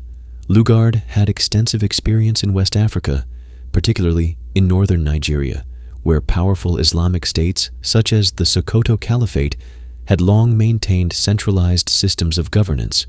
Rather than dismantle these systems, Lugard argued that British rule could be superimposed upon them. Emirs would continue to administer justice, collect taxes, and maintain order, so long as they recognized British sovereignty and followed imperial directives. Lugard formalized this approach in his influential book, The Dual Mandate in British Tropical Africa, published in the early 20th century. In it, he described Britain's role as both a trustee for African development and a manager of imperial interests. He claimed that indirect rule respected African traditions while promoting stability and economic growth. This theory gained significant traction and shaped British colonial policy for decades. In Nigeria, the model was applied with some success in the Muslim North, where pre-existing political hierarchies aligned well with British goals. The emirs were integrated into the colonial system, their authority rebranded as part of a British administrative framework. British residents or district officers supervised their work but rarely intervened in day-to-day governance unless imperial interests were at stake. However, the application of indirect rule in southern Nigeria was more problematic. The region was home to a wide range of ethnic groups, political structures, and decentralized societies. Many communities had no traditional chiefs in the European sense. British administrators, unfamiliar with these systems, often invented new forms of leadership, appointing warrant chiefs who had little legitimacy among their own people. This practice, common in the Igbo areas, disrupted local governance and provoked resistance. One notable example of such resistance was the Aba Women's War of the late 1920s. Sparked by rumors that British officials planned to impose taxes on women, the protest was led by thousands of Igbo women who mobilized against the colonial system of indirect rule and its imposed chiefs. Although termed a war by colonial authorities, it was primarily a large-scale act of civil disobedience. The event exposed the weaknesses of indirect rule in communities where authority was traditionally more fluid and participatory. In East Africa, the situation varied. In Uganda, the British worked with the Buganda Kingdom, using its Kabaka, king, and chiefs to administer not only Buganda, but also other territories incorporated into the Uganda Protectorate. This approach reinforced Buganda's dominance and sowed seeds of ethnic tension that would have long-term consequences. In Kenya, indirect rule was implemented in rural areas, but white settler interests often clashed with traditional structures, and land alienation disrupted established patterns of governance. In Sudan, indirect rule was implemented through a carefully controlled system known as the Native Administration. British officials divided communities along tribal lines and appointed tribal leaders to serve as mediators between the people and the colonial state. This structure reinforced ethnic divisions and centralized authority, in the hands of those deemed most cooperative. The British in Sudan were especially cautious following the modest wars, and their version of indirect rule was rigid, bureaucratic, and focused on maintaining order. While indirect rule varied in its application, it shared several common features across British Africa. First, it minimized the number of British personnel required to manage colonies. This reduced costs and appealed to policymakers who were reluctant to commit large military or administrative resources. Second, it allowed the British to portray their empire as one of partnership rather than domination.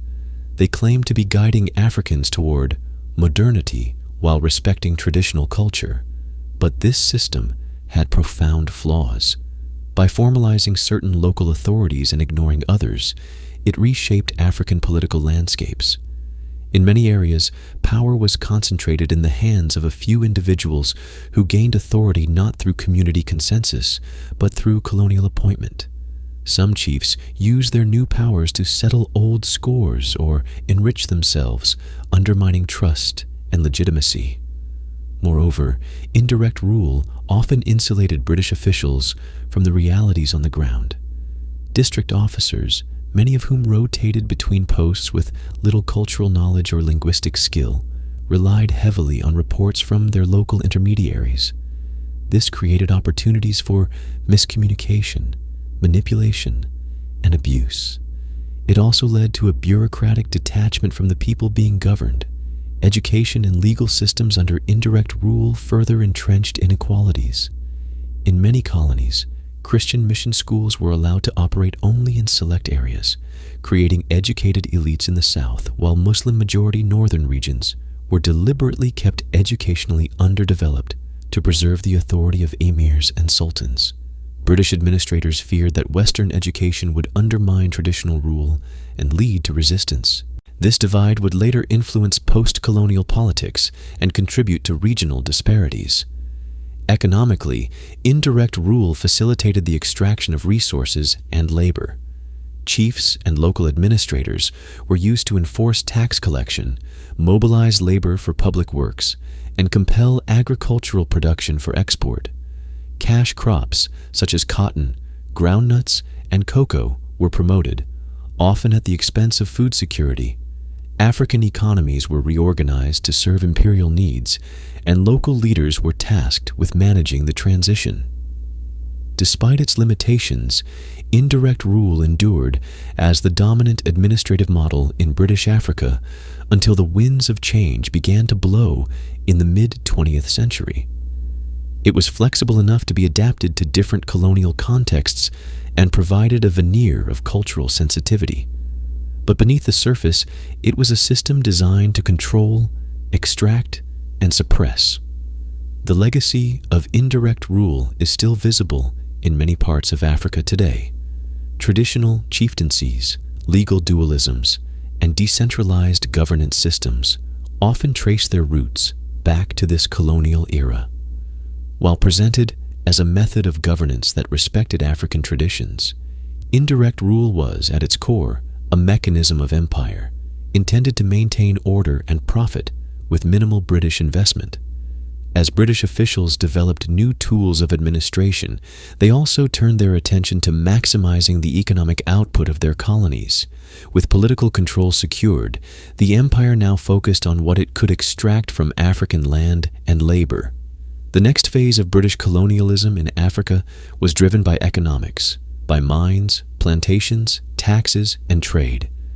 And for millions of Africans, this meant a new kind of exploitation.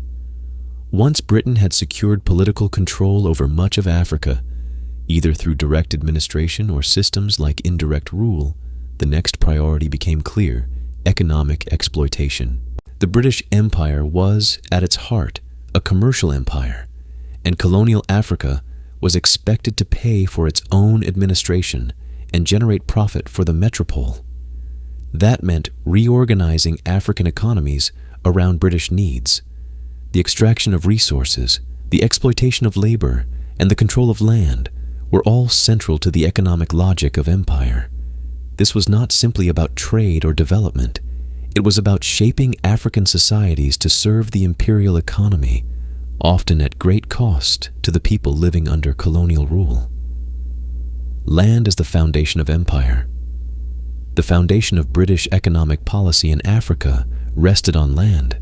In many parts of the continent, particularly in settler colonies like Kenya, southern Rhodesia, modern-day Zimbabwe, and South Africa, land was expropriated from African communities and redistributed to European settlers. This process was often justified through legal fictions, treaties, or decrees, but in reality, it involved dispossession on a massive scale. In Kenya, for example, large tracts of the fertile Central Highlands were declared Crown land and made available to British settlers. Africans who had lived, farmed, and grazed on this land for generations were removed or forced onto reserves, areas with poor soil, inadequate water, and limited access to markets. These so-called White Highlands became the agricultural backbone of the colonial economy, producing coffee, tea, and wheat for export. In southern Rhodesia, the Land Apportionment Act divided the territory into separate zones for Africans and Europeans, reserving the best land for a minority white population. Africans were pushed onto marginal lands, and their movement was restricted through pass laws and residency regulations. South Africa developed a similarly racialized system, culminating in policies that would later form the basis of apartheid. This pattern of land seizure had deep social and economic consequences. Loss of land meant loss of livelihood, autonomy, and cultural identity. Traditional systems of land tenure were undermined, and entire communities were forced into dependency on wage labor or subsistence farming under colonial oversight. Forced labor and taxation. To make the colonial economy function, British authorities needed a reliable and cheap labor force. In theory, forced labor was officially discouraged or outlawed. In practice, various coercive mechanisms were used to compel Africans to work in mines, plantations, and public infrastructure projects. One of the most effective tools was taxation. Colonial governments imposed hut taxes, poll taxes, and head taxes, levies that had to be paid in cash. For many rural Africans who lived outside a cash economy, this created an immediate problem. The only way to earn the necessary money was to enter the colonial labor market. Men left their homes to work on settler farms, in cities or in mines, often for months or years at a time. In northern Rhodesia, the rise of copper mining in the early 20th century transformed the region's economy. African laborers were recruited or compelled to work in harsh conditions for low wages. The mining companies, backed by the British South Africa Company and later the colonial state, built compounds where African workers lived under strict surveillance and control. In the Gold Coast, modern-day Ghana, cocoa production became the dominant economic activity.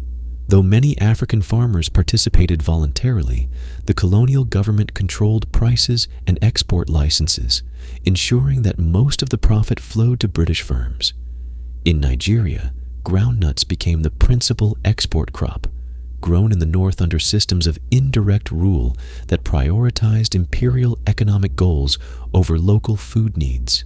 In Sudan, cotton production was expanded through the construction of large irrigation schemes such as the Gezira Project.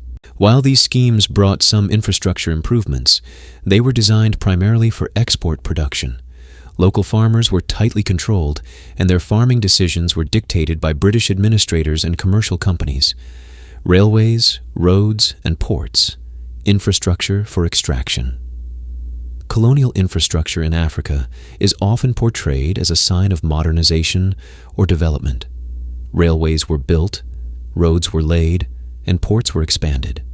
But it is important to ask, who benefited from this infrastructure, and for what purpose was it designed? Almost without exception, British colonial infrastructure was built to facilitate the movement of raw materials from the interior to coastal ports for export. Railways in Kenya, Uganda, Nigeria, and southern Africa followed routes that connected mines, plantations and administrative centers to harbors. These lines rarely connected African communities to each other or served local markets. Instead, they functioned as extraction corridors designed to move goods, not people. Construction was often carried out using African or Indian labor under poor conditions. In Kenya, thousands of Indian workers were brought in to build the Uganda Railway, many of whom died from disease, accidents, or exhaustion. Africans working on rail and road projects were paid little, housed poorly, and subjected to strict discipline. Moreover, the costs of this infrastructure were often borne by the colonies themselves. British policy required African colonies to be financially self-sufficient. That meant raising revenue locally, usually through taxes on Africans, and borrowing money from British banks at interest. The resulting debt was used to build infrastructure that benefited British companies, not African communities. Monopolies and colonial commerce trade in colonial Africa was tightly controlled. British companies received preferential treatment, and colonial administrations often passed laws that restricted African competition. Import-export licenses, shipping regulations, and tariffs were all used to ensure that British firms dominated commerce. In Nigeria, for example, the United Africa Company, a successor to the Royal Niger Company, became one of the most powerful commercial actors in the colony. It controlled the purchase of palm oil, cocoa, and groundnuts, setting prices and terms that disadvantaged African producers. Similar monopolies operated in other colonies, often in close partnership with colonial governments. Colonial banking systems were also geared toward supporting British economic interests. African entrepreneurs found it difficult to access credit, while European settlers and firms received favorable loans and investment. The financial infrastructure of the empire was designed to extract profit and reinvest it in Britain, not in African development. Social impact and African responses. The economic exploitation of Africa under British rule reshaped societies in profound ways. Migration increased as men traveled long distances to find work. Families were separated, and gender roles were altered. Women often bore the brunt of agricultural labor and domestic responsibilities as men left for wage work. Traditional economies, once based on reciprocity, communal land use, and local trade, were replaced by market-driven systems tied to global demand. Resistance to economic exploitation took many forms. Strikes, boycotts, and peasant uprisings challenged colonial policies. In the copper belt of northern Rhodesia, African miners organized labor unions and demanded better wages and working conditions. In Nigeria, farmers protested against monopolistic buying practices and unfair taxes.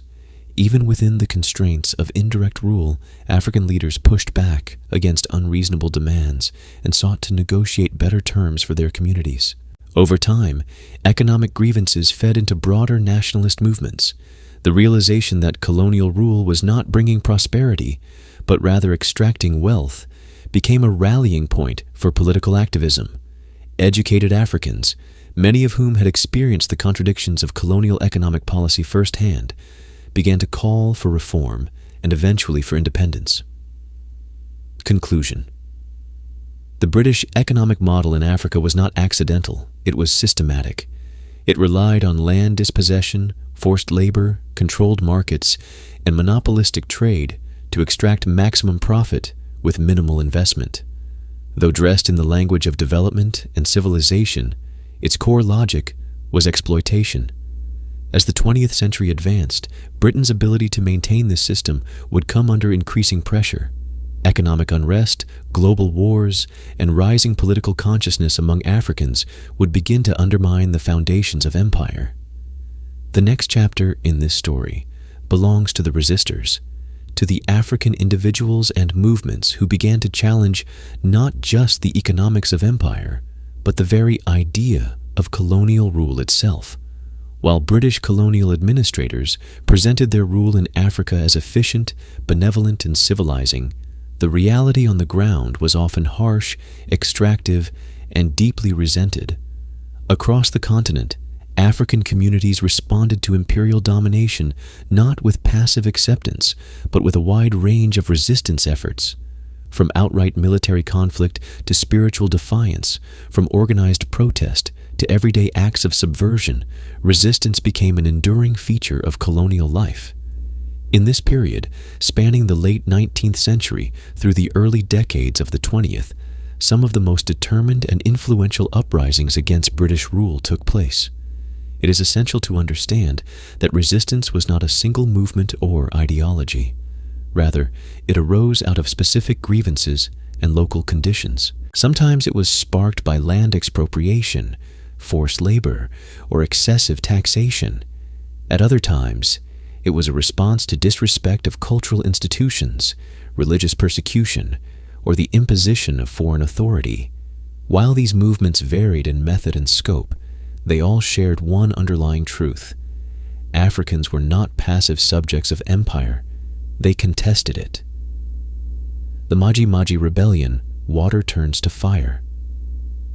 One of the most significant early resistance movements against British colonialism occurred not in a British territory, but in the neighboring German colony of Tanganyika, modern-day Tanzania. However, its impact was felt across colonial Africa and deeply influenced British policy and perceptions.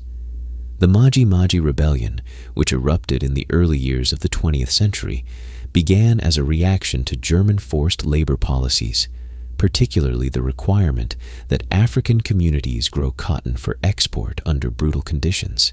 The rebellion drew its name from a spiritual belief in Maji, the Swahili word for water. According to spiritual leaders, sacred water sprinkled on warriors would protect them from German bullets. Though tragically ineffective in battle, the belief galvanized thousands of people from diverse ethnic backgrounds into a unified uprising.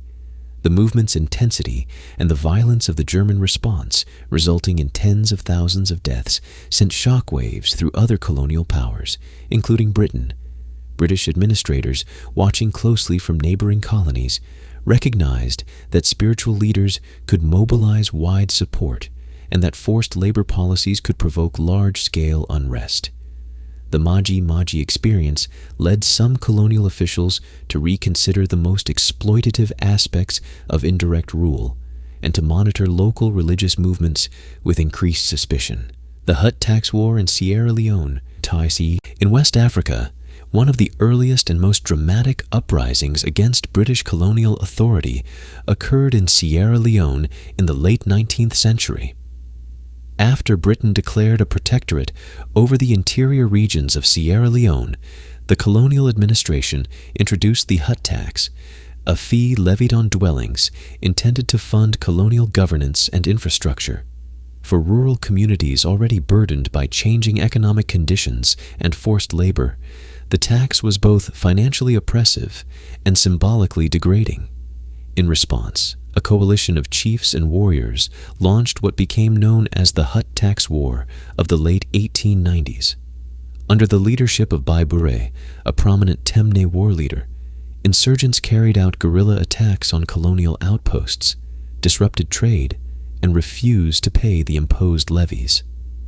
The British retaliated with military force, burning villages and using scorched earth tactics.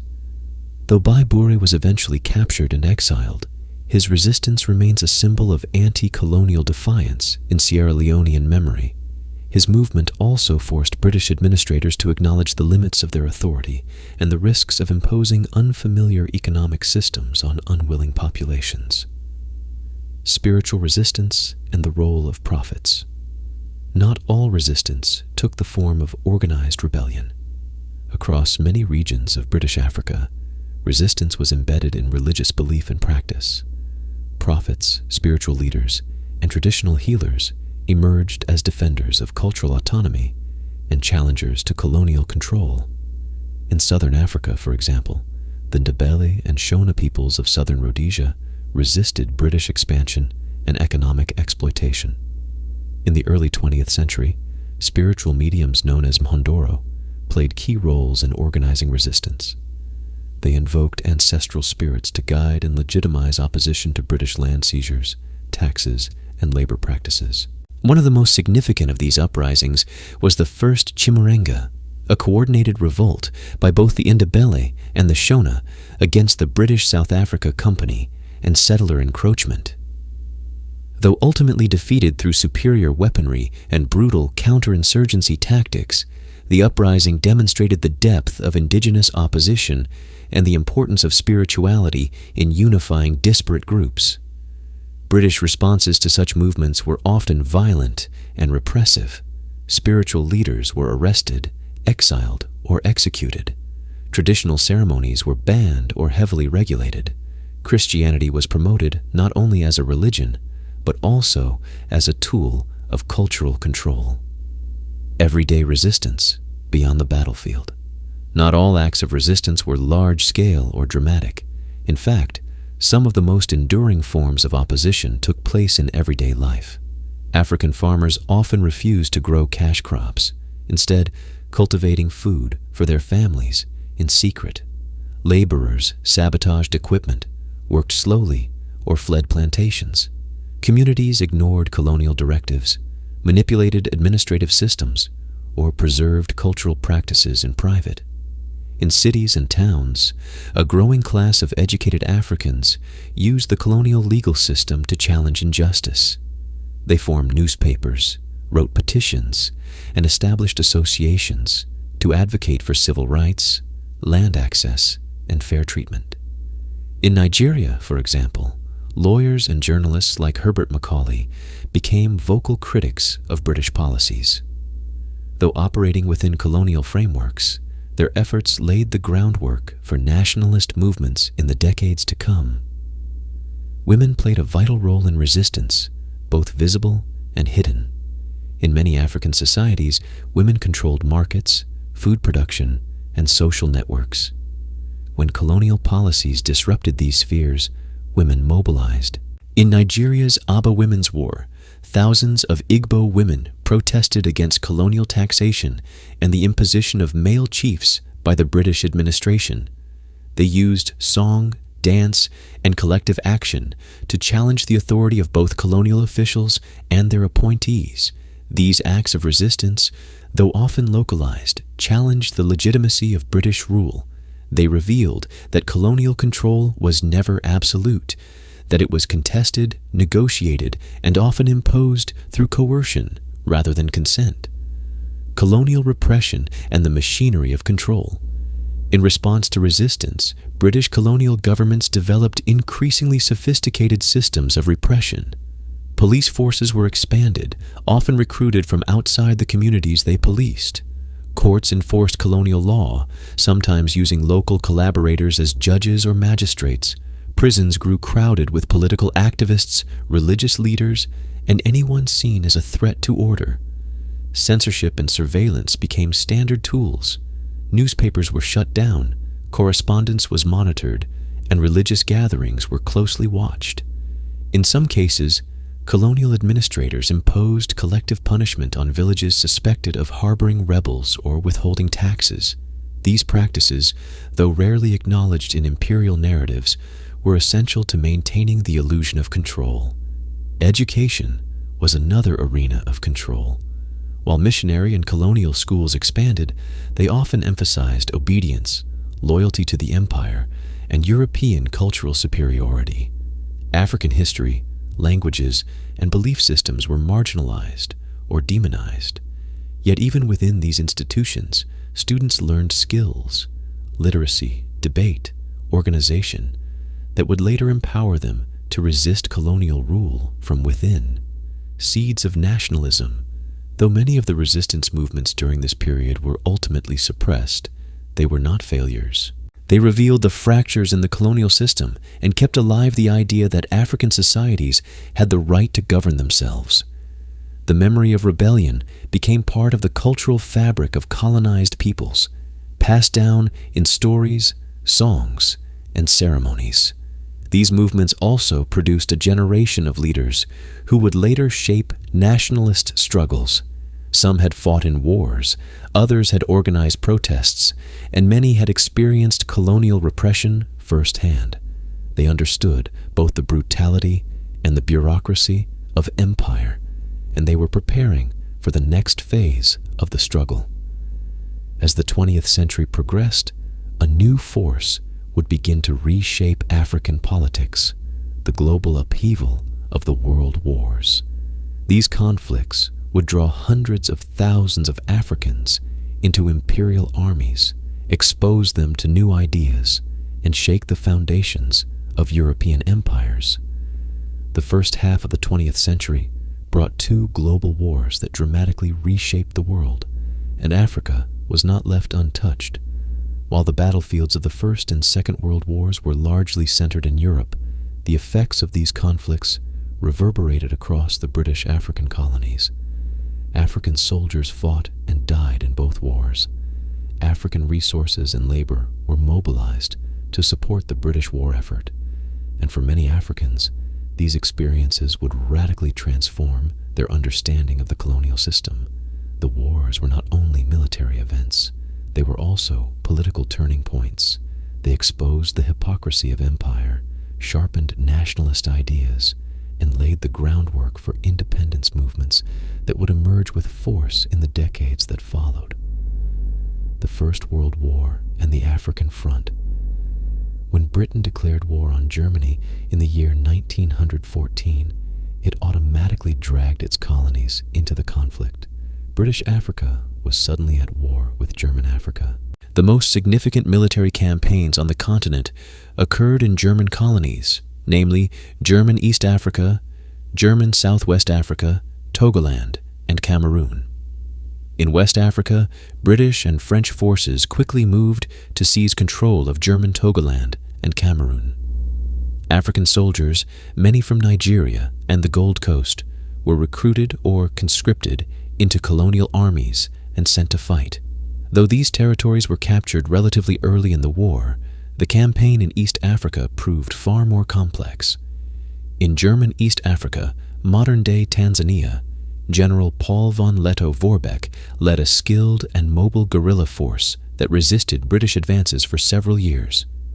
To counter him, the British mobilized hundreds of thousands of African troops and laborers from Kenya, Uganda, Nyasaland, and beyond.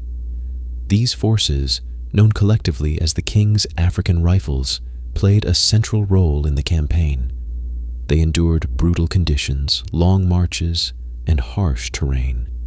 Disease, hunger, and exhaustion claimed more lives than combat. In southern Africa, British forces supported by the Union of South Africa moved to capture German Southwest Africa. South African troops, under General John Smuts, also played a major role in East Africa. These operations were presented in British propaganda as heroic extensions of empire, but the human cost was enormous. African porters and carriers, often referred to as askaris, were the backbone of the war effort, transporting supplies and equipment across unforgiving landscapes. Many of them died without recognition or proper burial. Back in the colonies, the war brought economic hardship. Food and goods were requisitioned to support the military. Taxes increased, inflation rose, and shortages became common. Many Africans were forced into labor to build roads, railways, and military infrastructure. In some areas, these pressures sparked unrest and protest, which were met with repression. Post-war expectations and disappointment. When the First World War ended in the year 1918, it left deep scars across Europe and its colonies. For many Africans who had fought or contributed to the war effort, there was a sense of expectation, a hope that their sacrifices would be recognized with greater political rights or improved living conditions. But these hopes were soon dashed. Instead of reform, British colonial administrations returned to business as usual. Land policies remained exploitative. Racial hierarchies were reinforced. Political expression was tightly controlled. The League of Nations, established after the war, transferred former German colonies to British and French control under the Mandate system. In effect, these territories simply changed imperial masters. The idea that the war had been fought to make the world safe for democracy rang hollow for millions of colonial subjects. Nonetheless, the war had changed something fundamental. African soldiers had seen the empire up close. They had interacted with Europeans as comrades and equals in the trenches. Some had traveled beyond the continent for the first time. They returned with new ideas, broader perspectives, and a sharpened sense of injustice. The interwar years, rising political consciousness. The years between the two world wars saw the gradual emergence of organized African political activism. Veterans associations, labor unions, student groups, and newspapers began to challenge colonial policies more openly. The memory of wartime service became a powerful rallying point. Why, African activists asked, should those who had fought and bled for the empire be treated as inferiors in their own lands? In Nigeria, for instance, ex-servicemen were among the earliest organizers of political movements. In the Gold Coast, Western-educated elites began to press for constitutional reforms. In East and Central Africa, associations of workers and farmers demanded better wages and land rights. Though these movements were still relatively small and fragmented, they signaled a shift in African political life. The colonial state was no longer unchallenged. The Second World War, a continental effort. When Britain entered the Second World War in the year 1939, it once again turned to its African colonies for support. This time, the scale of mobilization was even larger. Hundreds of thousands of African soldiers were recruited into the British armed forces. They served in North Africa, the Middle East, and Asia. Many fought in the Burma campaign, facing brutal jungle warfare against Japanese forces. The contribution of African troops was essential to the Allied war effort. In East Africa, British and Commonwealth forces, including large numbers of Africans, drove Italian troops out of Ethiopia and Eritrea. This victory restored Emperor Haile Selassie to the throne and was hailed across Africa as a triumph against European fascism. Back home, African labor was again mobilized on a massive scale. Railways, ports, and airfields were built or expanded. Cash crops were grown to feed the empire, but the war also brought new disruptions. Wartime inflation reduced real incomes. Food shortages worsened. Urban migration increased as people moved to find work in war-related industries. In some areas, strikes and protests erupted as workers demanded better conditions. The British response was mixed. In some cases, they offered modest concessions. In others, they used emergency powers to crack down on dissent. But the reality was clear. The war had altered the colonial relationship, post-war realities, and unmet promises. When the war ended in the year 1945, Britain was deeply in debt and politically weakened. The myth of imperial invincibility had been shattered. Across Africa, returning soldiers and war workers began to organize. They had fought against tyranny abroad, only to return to racial subjugation and political exclusion at home. In cities like Accra, Lagos, Nairobi, and Kampala, a new generation of activists, often shaped by wartime experiences, emerged as leaders of political change. They demanded constitutional reforms, self-government, and recognition of African rights. Their arguments were no longer easily dismissed. The British government, aware of rising unrest and facing growing criticism from international bodies such as the United Nations, began to make limited reforms. But for many Africans, these were too little, too late. The war had globalized the African struggle for dignity. Africans had seen the contradictions of empire. They had witnessed the frailty of colonial power. They had built networks that would fuel nationalist movements across the continent. Legacy and memory. The participation of African soldiers in the world wars is still underrepresented in global narratives. Memorials, history books, and public ceremonies often overlook their contributions. Yet their legacy is profound. They were not merely auxiliaries to a European conflict. They were central to the survival of the British Empire during its most dangerous moments. In many ways, the wars served as the training ground for the leaders of decolonization. They forged identities, built solidarity, and expose the double standards of imperial rule. The men who had once fought under the Union Jack would soon march beneath their own flags, leading their nations toward independence. As the dust of war settled and a new world order began to take shape, the British Empire found itself under pressure from within and without. The next stage of African history would be defined not by conquest or war, but by the growing call for freedom, a call that would soon become impossible to ignore.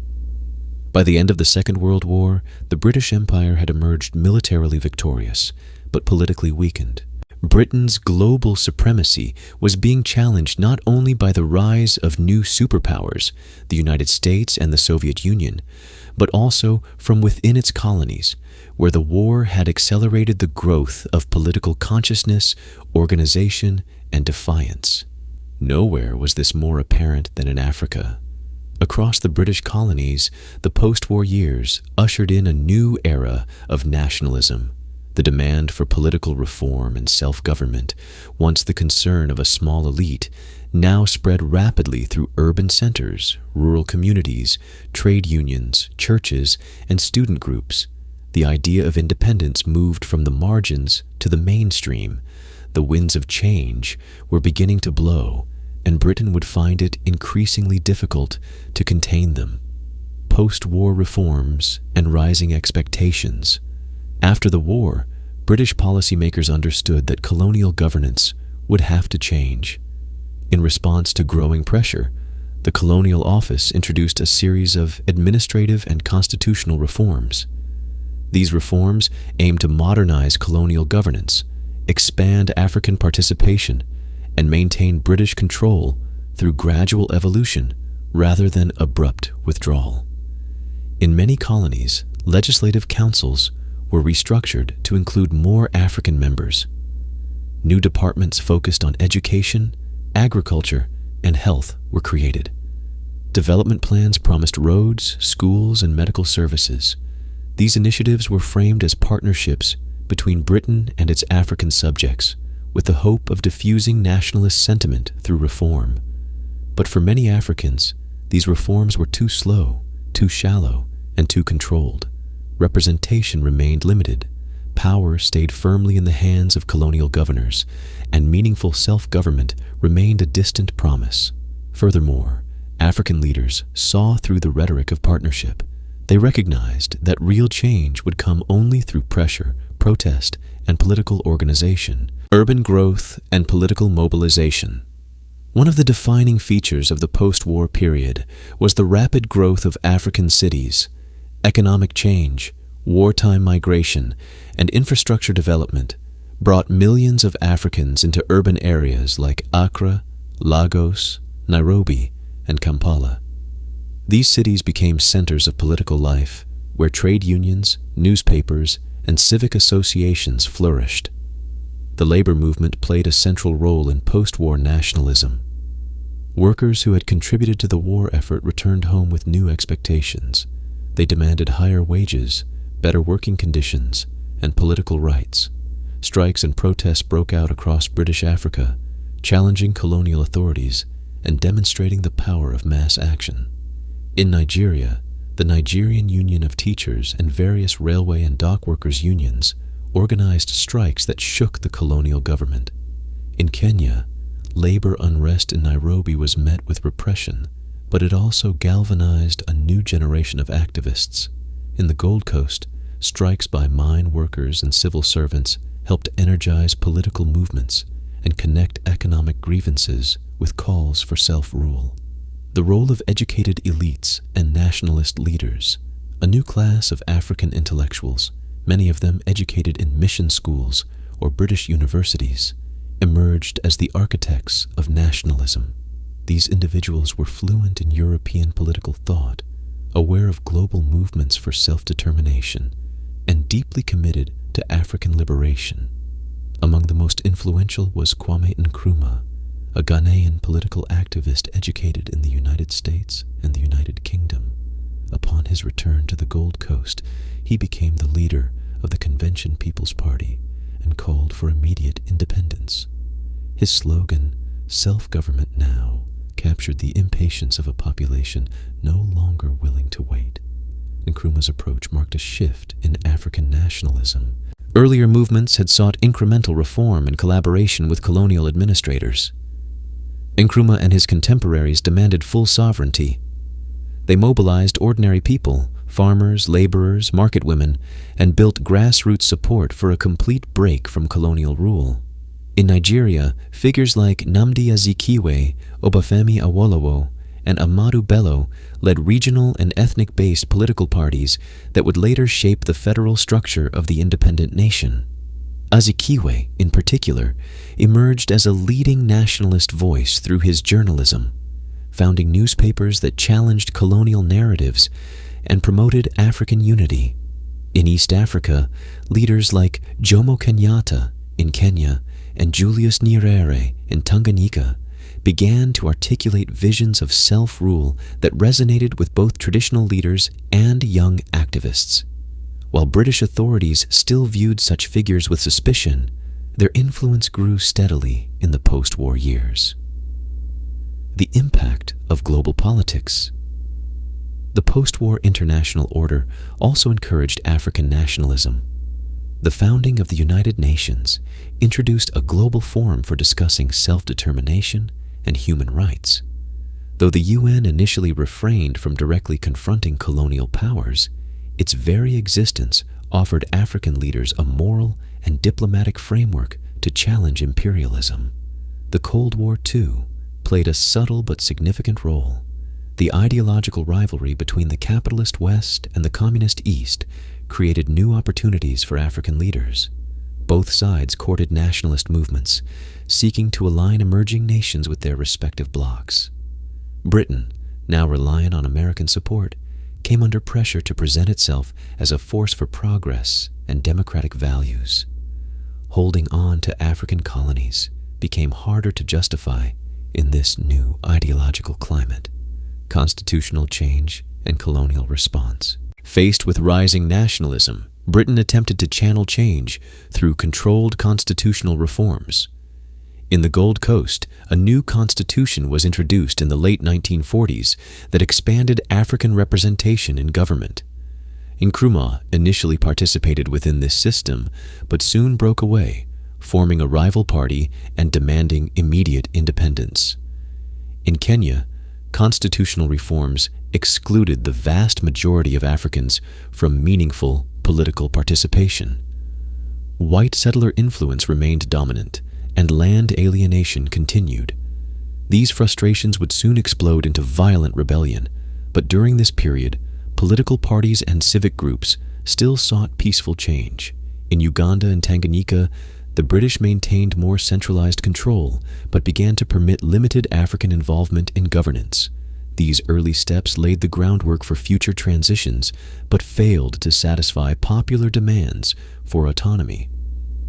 The Lancaster House Conferences and policy shifts. By the early 1950s, British officials recognized that colonial governance was no longer sustainable in its existing form. A series of constitutional conferences, many held at Lancaster House in London, brought African leaders into negotiation with colonial authorities. Though these conferences did not grant full independence, they marked an acknowledgement that the end of empire was approaching. Britain began to frame its retreat from Africa not as defeat, but as a peaceful process of handing over power to mature political institutions. In practice, however, these negotiations were often marked by tension, exclusion, and mistrust. The turning point toward Ghanaian independence. The most dramatic breakthrough of this period occurred in the Gold Coast. Under Nkrumah's leadership, mass mobilization, strikes, and civil disobedience forced the colonial government to concede greater political autonomy.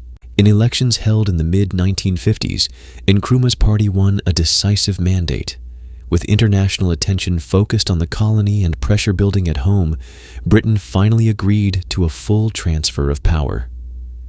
In March of the year 1957, the Gold Coast became Ghana, the first sub-Saharan African country to achieve independence from British colonial rule.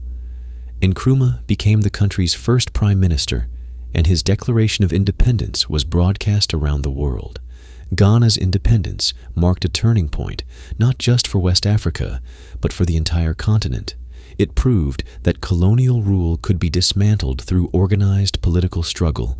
It inspired nationalists in other British colonies and sent a clear message to the empire: the era of direct rule was coming to an end. Conclusion. The period between the end of the Second World War and Ghana's independence was one of profound transformation. Nationalism, once confined to small circles of educated elites, became a mass movement. Africans across British colonies organized, protested, negotiated, and demanded their right to rule themselves. Britain, weakened by war and facing international scrutiny, struggled to hold the empire together. It attempted reform and co-optation, but was ultimately forced to confront the reality that the colonial system was untenable. The independence of Ghana in the year 1957 was not just the story of a single country breaking free from British colonial rule. It was the opening of a new chapter for the entire African continent. As the first sub-Saharan African nation to gain independence from Britain, Ghana's liberation became a powerful symbol and a catalyst for a broader decolonization movement. It was the moment where decades of resistance, political struggle, and organized nationalism found clear and undeniable success. What made Ghana's case especially significant was not only the victory itself, but the way it was achieved and the influence it carried across Africa. The Gold Coast, which would become Ghana, had long been one of Britain's most prized colonies in West Africa, rich in resources, particularly gold, cocoa, and timber, and boasting a relatively well-developed infrastructure and a growing educated population. The colony was also politically restless. Throughout the 20th century, multiple generations of African intellectuals, professionals, and laborers pushed for greater participation in government and a reduction in colonial oversight. However, it was the leadership and vision of Kwame Nkrumah that transformed these aspirations into a full-fledged independence movement. Born in the early part of the century in the western region of the Gold Coast, Nkrumah was educated in the United States and the United Kingdom, where he became deeply involved in Pan-African and socialist thought. Influenced by global anti-colonial struggles and the ideas of Marcus Garvey, W.E.B. Du Bois, and others, Nkrumah returned to the Gold Coast with a clear goal: complete independence and African unity. Upon his return, Nkrumah became the General Secretary of the United Gold Coast Convention, UGCC, a political party made up primarily of conservative elites who sought gradual constitutional reform. However, Nkrumah soon grew impatient with the slow pace of the UGCC and its reluctance to mobilize the broader population. In response, he broke away and formed the Convention People's Party, CPP, in the year 1949. The CPP distinguished itself by directly appealing to the masses: workers, farmers, market women, and the unemployed youth. The party's slogan, "Self-Government Now," captured the urgency felt across the colony. Nkrumah's charisma, powerful oratory, and grassroots organizing drew large crowds and inspired hope among ordinary people who had long felt excluded from political life. Colonial authorities, alarmed by the CPP's growing influence, arrested Nkrumah and imprisoned him on charges of inciting unrest. Ironically, his arrest only increased his popularity. In the year 1951, while still behind bars, Nkrumah's party won a resounding victory in the colony's legislative elections. The British administration, recognizing the changing tide, released him from prison and invited him to form a government. From that point onward, the process toward full independence accelerated. Over the next several years, further constitutional negotiations were held, additional elections were organized, and power was gradually transferred to African hands. Throughout this period, Nkrumah maintained pressure on the British through mass mobilization, non-violent protest, and strategic negotiation. His demand was simple and unwavering: complete sovereignty. On the 6th of March in the year 1957, the Gold Coast officially became Ghana, a name chosen to reflect the ancient West African empire that once thrived in the region. Nkrumah stood before a jubilant crowd in Accra and declared, "At long last the battle has ended, and Ghana, your beloved country, is free forever." His speech, broadcast across the continent and beyond, echoed through the hearts of millions who had long waited for such a moment. Ghana's independence was significant for several reasons. First, it demonstrated that British colonial rule could be dismantled through political organization and popular mobilization rather than armed conflict. Second, it showed that Africans were ready and capable of governing themselves, despite colonial narratives that had long painted them as unfit for self-rule. Third, it sent a clear message to nationalist movements elsewhere. Independence was not just possible, it was inevitable. The symbolism of Ghana's liberation extended beyond its borders. Delegations from across Africa attended the independence celebrations. Among them were leaders and activists who would soon lead their own nations toward freedom. Jomo Kenyatta of Kenya, Julius Nyerere of Tanganyika, and future leaders from Nigeria, Uganda, and Southern Africa took inspiration from the events in Accra. Internationally, Ghana's independence captured global attention. In the context of the Cold War, both the United States and the Soviet Union closely watched the emergence of new states. Nkrumah skillfully positioned Ghana as a non-aligned nation, advocating for African unity and independence while refusing to become a client state of either superpower. His emphasis on Pan-Africanism made Ghana not only a national example, but a continental platform for liberation. To that end, Nkrumah established Ghana as a hub for anti-colonial activity. He invited exiled leaders, intellectuals, and freedom fighters from across Africa to live and organize in Accra. He funded conferences, supported liberation movements, and called for the creation of a United States of Africa.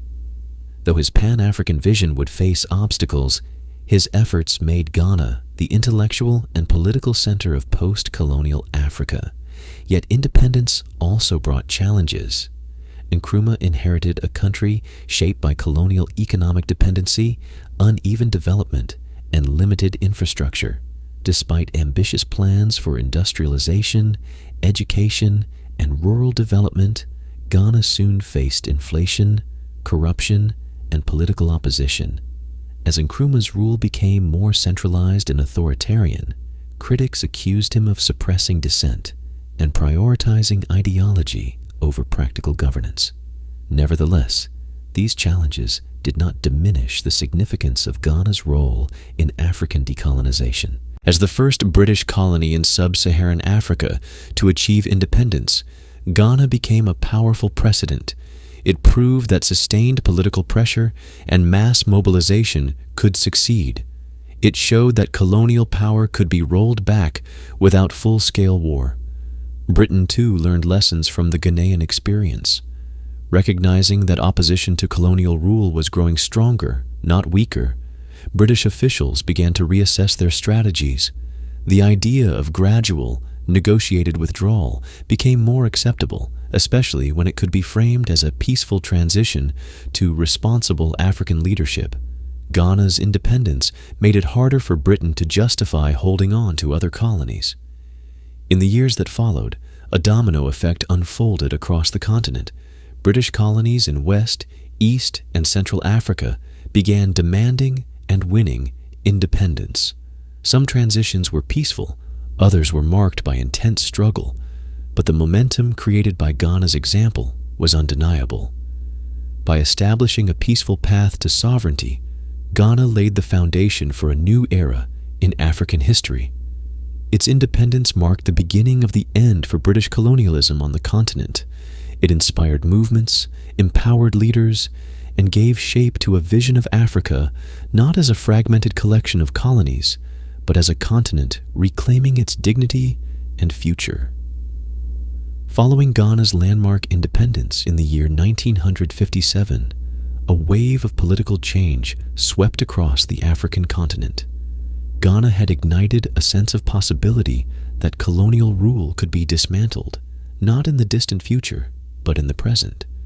The years that followed witnessed one of the most rapid and far-reaching processes of decolonization in modern history. British colonies from West, East, and Central Africa began to secure their independence through a mixture of negotiation, political pressure, and in some cases, confrontation. This period, from the late 1950s through the 1970s, was defined by the collapse of British imperial control and the birth of newly sovereign African nations. Each territory followed its own path, shaped by local politics, colonial legacies, and the personalities of emerging nationalist leaders.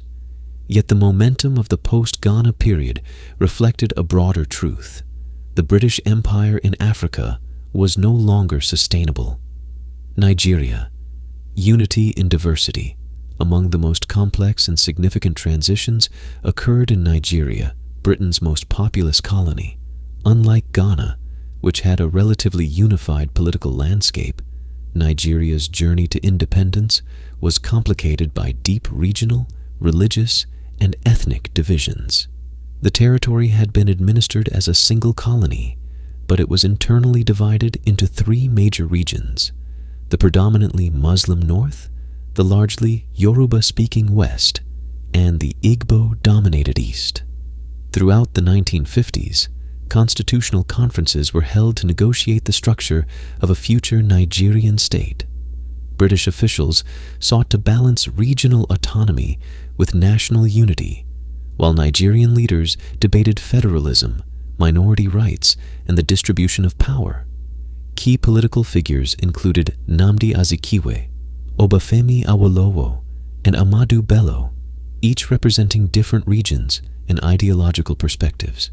Despite tensions, Nigeria achieved independence on the 1st of October in the year 1960. It was celebrated as a triumph of diplomacy and compromise.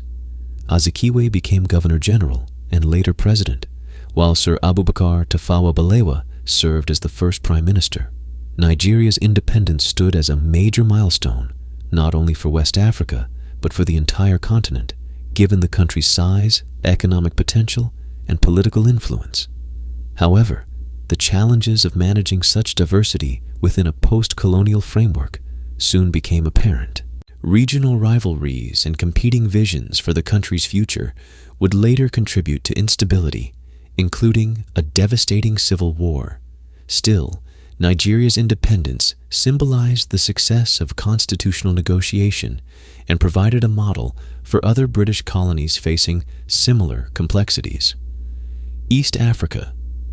From struggle to statehood. In East Africa, the path to independence followed a different trajectory. In Tanganyika, under British trusteeship following German rule, the transition was relatively smooth. The leadership of Julius Nyerere, a former schoolteacher and articulate advocate for self-rule, helped unify various ethnic groups under the banner of Tanganyika African National Union, TANU. Nyerere's insistence on nonviolence, unity, and African socialism earned him widespread respect. Tanganyika gained independence peacefully in the year 1961. A few years later, it united with the nearby island of Zanzibar, which had experienced a more violent political upheaval, to form the new nation of Tanzania. Nyerere became its first president and embarked on an ambitious program of nation-building and rural development. While his policies had mixed economic outcomes, his legacy as a principled leader and advocate for African unity endured. Uganda, by contrast, faced a more complicated transition. Britain had ruled Uganda through a system of indirect governance that reinforced ethnic and regional divisions, particularly elevating the Buganda kingdom. When independence approached, there were disputes over federal structure, the role of traditional rulers, and the distribution of political power. Uganda became independent in the year 1962 with Milton Obote as Prime Minister. However, internal tensions between the central government and Buganda leadership would soon destabilize the country. Though the transfer of power was largely peaceful, Uganda's post-independence politics quickly became fraught with rivalry, military interference, and authoritarianism. Kenya. From resistance to independence. Kenya's road to independence was arguably the most turbulent among Britain's East African colonies. The memory of the Mau Mau uprising, a violent rebellion by mainly Kikuyu militants in the 1950s, loomed large in both British and Kenyan minds. While the British government framed Mau Mau as terrorism, many Kenyans saw it as a national liberation movement driven by years of land dispossession and racial oppression. Following the suppression of the uprising, Britain shifted toward political reform. In the early 1960s, constitutional negotiations began between British officials and Kenyan leaders, including Jomo Kenyatta, who had been imprisoned during the Mau Mau period, but had now emerged as a key nationalist figure. Kenya achieved independence in the year 1963. Kenyatta became the country's first prime minister and later its president, though his leadership was marked by calls for reconciliation and unity. Land disputes, ethnic tensions, and authoritarian tendencies would shape Kenya's post-colonial trajectory. Nevertheless, Kenya's independence marked the culmination of a long and often painful struggle, and it resonated powerfully across the continent. Central and Southern Africa, complex and contradictory paths in Malawi and Zambia, formerly Nyasaland and Northern Rhodesia. British rule ended after years of political activism, strikes, and constitutional agitation. These territories had been part of the ill-fated Central African Federation, a semi-autonomous union with white-dominated Southern Rhodesia. African opposition to the federation was strong, especially among leaders like Hastings Banda in Malawi and Kenneth Kaunda in Zambia. Following the dissolution of the federation, both countries secured peaceful transitions to independence, Malawi in the year 1964, Zambia shortly thereafter. While their early years were marked by optimism, both countries would face economic difficulties and authoritarian governance in the decades that followed. In contrast, Southern Rhodesia, renamed Rhodesia by its white minority government, refused to follow the same path. In the year 1965, the white settler regime under Ian Smith unilaterally declared independence from Britain in a move known as the Unilateral Declaration of Independence, UDI. The British government refused to recognize this act, and Rhodesia was subjected to international sanctions. For over a decade, Britain maintained a complex and uneasy relationship with Rhodesia, which remained outside of the Commonwealth and governed by a white minority. It was not until a long guerrilla war involving African liberation movements like ZANU and ZAPU that the regime was finally forced to negotiate. In the year 1980, the country became Zimbabwe, with Robert Mugabe as its first prime minister. This drawn-out conflict revealed the limits of British decolonization policies and the persistence of settler resistance. The role of British policy and international pressure. While African agency was the driving force behind decolonization, British policy also played an important role in shaping the process. After the Suez Crisis in the late 1950s, British global influence had declined, and the costs of maintaining overseas colonies became increasingly burdensome. The post-war welfare state in Britain demanded resources, and many British citizens no longer saw empire as a source of pride. Moreover, the rise of the United Nations, increased American influence, and Cold War dynamics placed external pressure on Britain to decolonize. The image of Britain as a democratic power was difficult to sustain while maintaining colonial rule. Leaders like Harold Macmillan, who delivered the famous Wind of Change speech in South Africa in the year 1960, signaled that even within the British establishment, there was recognition that the imperial era was ending. In most cases, Britain preferred negotiated settlements and peaceful transfers of power, believing that friendly post-colonial governments would maintain economic and diplomatic ties with the former colonial power. In practice, however, these relationships were often marked by tension, inequality, and a legacy of dependency. Between the late 1950s and the early 1970s, the British Empire in Africa largely came to an end. The process of decolonization was not uniform. It was shaped by local struggles, colonial legacies, international politics, and the determination of African leaders and communities. For some, independence came peacefully through ballots and constitutional talks. For others, it was achieved through prolonged resistance, imprisonment, or armed conflict. Yet despite the differences in path, the destination was the same: sovereignty, self-determination, and the reclaiming of African futures. But the story of decolonization is not only about triumph, it is also about what followed, how new nations navigated the legacies of colonial rule, addressed internal divisions, and built their identities in a world still shaped by imperial economics and global inequalities. While much of British Africa moved toward independence through negotiated settlements, elections, and political compromise, the story in settler-dominated colonies was starkly different. In these regions, particularly Kenya, Rhodesia, and South Africa, the presence of entrenched white settler populations created unique challenges. These settlers, many of whom had lived in Africa for generations, viewed the territories as their homeland. They controlled land, politics, and the economy, and were unwilling to relinquish power to the African majority.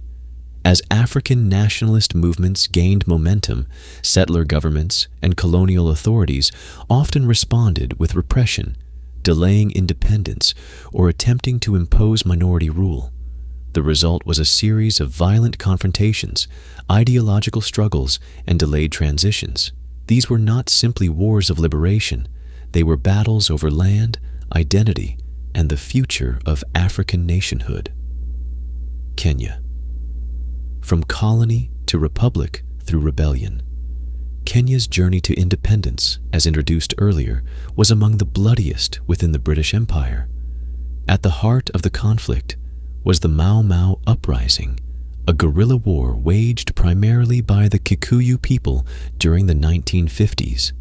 The roots of the conflict lay in land alienation and the imposition of white settler dominance in the Fertile Highlands, which had become reserved for Europeans under colonial law. By the mid-20th century, political frustration among the African population, especially the Kikuyu, had reached a breaking point. Peaceful efforts to secure land reform and political representation had failed, leading to the rise of underground resistance movements. The Mau Mau fighters launched attacks on settler farms, colonial installations, and African collaborators. The British response was swift and brutal. A state of emergency was declared. Thousands of British troops were deployed. Entire villages were subjected to collective punishment. Suspected Mau Mau sympathizers were rounded up, and hundreds of thousands were detained in camps. These camps, euphemistically called rehabilitation centers, became sites of widespread abuse, forced labor, and torture. Though the uprising was eventually crushed militarily, it forced a fundamental reevaluation of British policy. The colonial administration realized that long-term settler rule was untenable. The repression had damaged Britain's international reputation, and the war had awakened broader political consciousness among Kenya's population. In the early 1960s, Britain shifted toward a negotiated solution. Jomo Kenyatta, who had been imprisoned during the emergency, was released and emerged as the unifying leader of the nationalist movement. Despite his previous association with Mau Mau in colonial propaganda, Kenyatta positioned himself as a moderate statesman. He called for reconciliation, nation-building, and African unity. Kenya became independent in the year 1963. The transition was peaceful in its final stages, but the memory of the conflict lingered.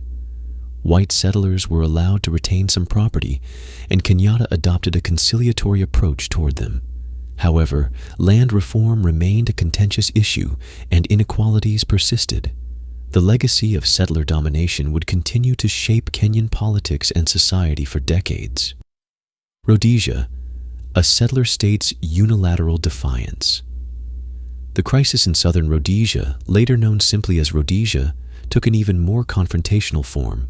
Unlike Kenya, where settlers ultimately conceded to majority rule, the white minority in Rhodesia chose defiance. Led by Ian Smith, a former Royal Air Force pilot turned politician, the Rhodesian government issued a unilateral Declaration of Independence, UDI, from Britain in the year 1965. This declaration was an attempt to preserve white minority rule in the face of growing African demands for self-government. Smith's regime claimed to uphold Western civilization and order in the face of African nationalism, which it depicted as chaotic and communist-influenced. The move shocked the international community. Britain refused to recognize the UDI, but it also hesitated to use military force to overthrow the settler regime. Instead, Britain imposed economic sanctions, and the United Nations followed suit. However, these sanctions were only partially effective, and Rhodesia continued to function, supported informally by apartheid South Africa and other sympathetic actors. Inside the country, the regime tightened its grip, banning opposition parties and suppressing dissent. Meanwhile, African nationalist movements took up arms. Two major liberation organizations emerged: the Zimbabwe African National Union, ZANU, led by Robert Mugabe, and the Zimbabwe African People's Union, ZAPU, led by Joshua Nkomo. These groups launched a guerrilla war against the Rhodesian state, operating from bases in neighboring countries. The conflict, known as the Rhodesian Bush War or the Second Chimurenga, dragged on through the 1970s. It was marked by ambushes, sabotage, and reprisals. The Rhodesian military, though well-equipped, was stretched thin. Civilians on all sides suffered. The war eventually became unsustainable for the Rhodesian regime, especially as international pressure mounted and the costs of continued isolation grew. By the end of the decade, negotiations began in earnest. The Lancaster House Agreement, brokered in Britain in the year 1979, brought all sides to the table. The terms included a ceasefire, democratic elections, and a new constitution. In the year 1980, Zimbabwe was born. Robert Mugabe, once seen as a revolutionary, became the country's first prime minister. The transition marked the end of one of the last major settler regimes in Africa. However, reconciliation between black and white communities proved difficult. Land reform once again became a flashpoint in the years that followed, and Zimbabwe's post-independence history would be marked by both hope and hardship. South Africa, empire's most stubborn legacy. Unlike Rhodesia and Kenya, South Africa was no longer a British colony by the mid-20th century. It had become a self-governing dominion under white minority rule following the formation of the Union of South Africa in the early 20th century. However, its political structure remained deeply connected to the colonial legacy of racial domination and British settler privilege. The apartheid system, formalized by the National Party after 1948, codified racial segregation and disenfranchisement. Non-white South Africans, African, colored, and Indian populations were denied basic rights, restricted in their movement, and subjected to systemic discrimination. The British government, though no longer directly ruling the country, maintained economic and diplomatic ties with the apartheid state. Opposition to apartheid took many forms. The African National Congress, ANC, founded in the early 20th century, became the leading voice of resistance. Leaders like Nelson Mandela, Oliver Tambo, and Walter Sisulu mobilized youth, workers, and international allies. In the face of state repression, including bannings, arrests, and killings, The ANC eventually adopted armed struggle through its military wing, Umkhonto we Sizwe. Though Britain publicly criticized apartheid, it continued to trade with South Africa and hesitated to impose meaningful sanctions. This ambivalence drew criticism from within and beyond the Commonwealth. Over time, a global anti-apartheid movement emerged, pressuring Western governments, including Britain, to sever ties with the regime. It was not until the late 20th century, under intense internal resistance and external pressure, that apartheid began to collapse. Nelson Mandela was released from prison in the year 1990. Multiracial elections were held in the year 1994, bringing the ANC to power and ending more than a century of formal racial domination.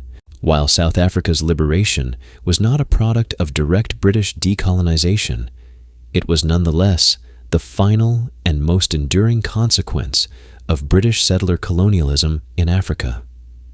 The persistence of white minority rule and the resistance it provoked symbolized the long shadow of empire.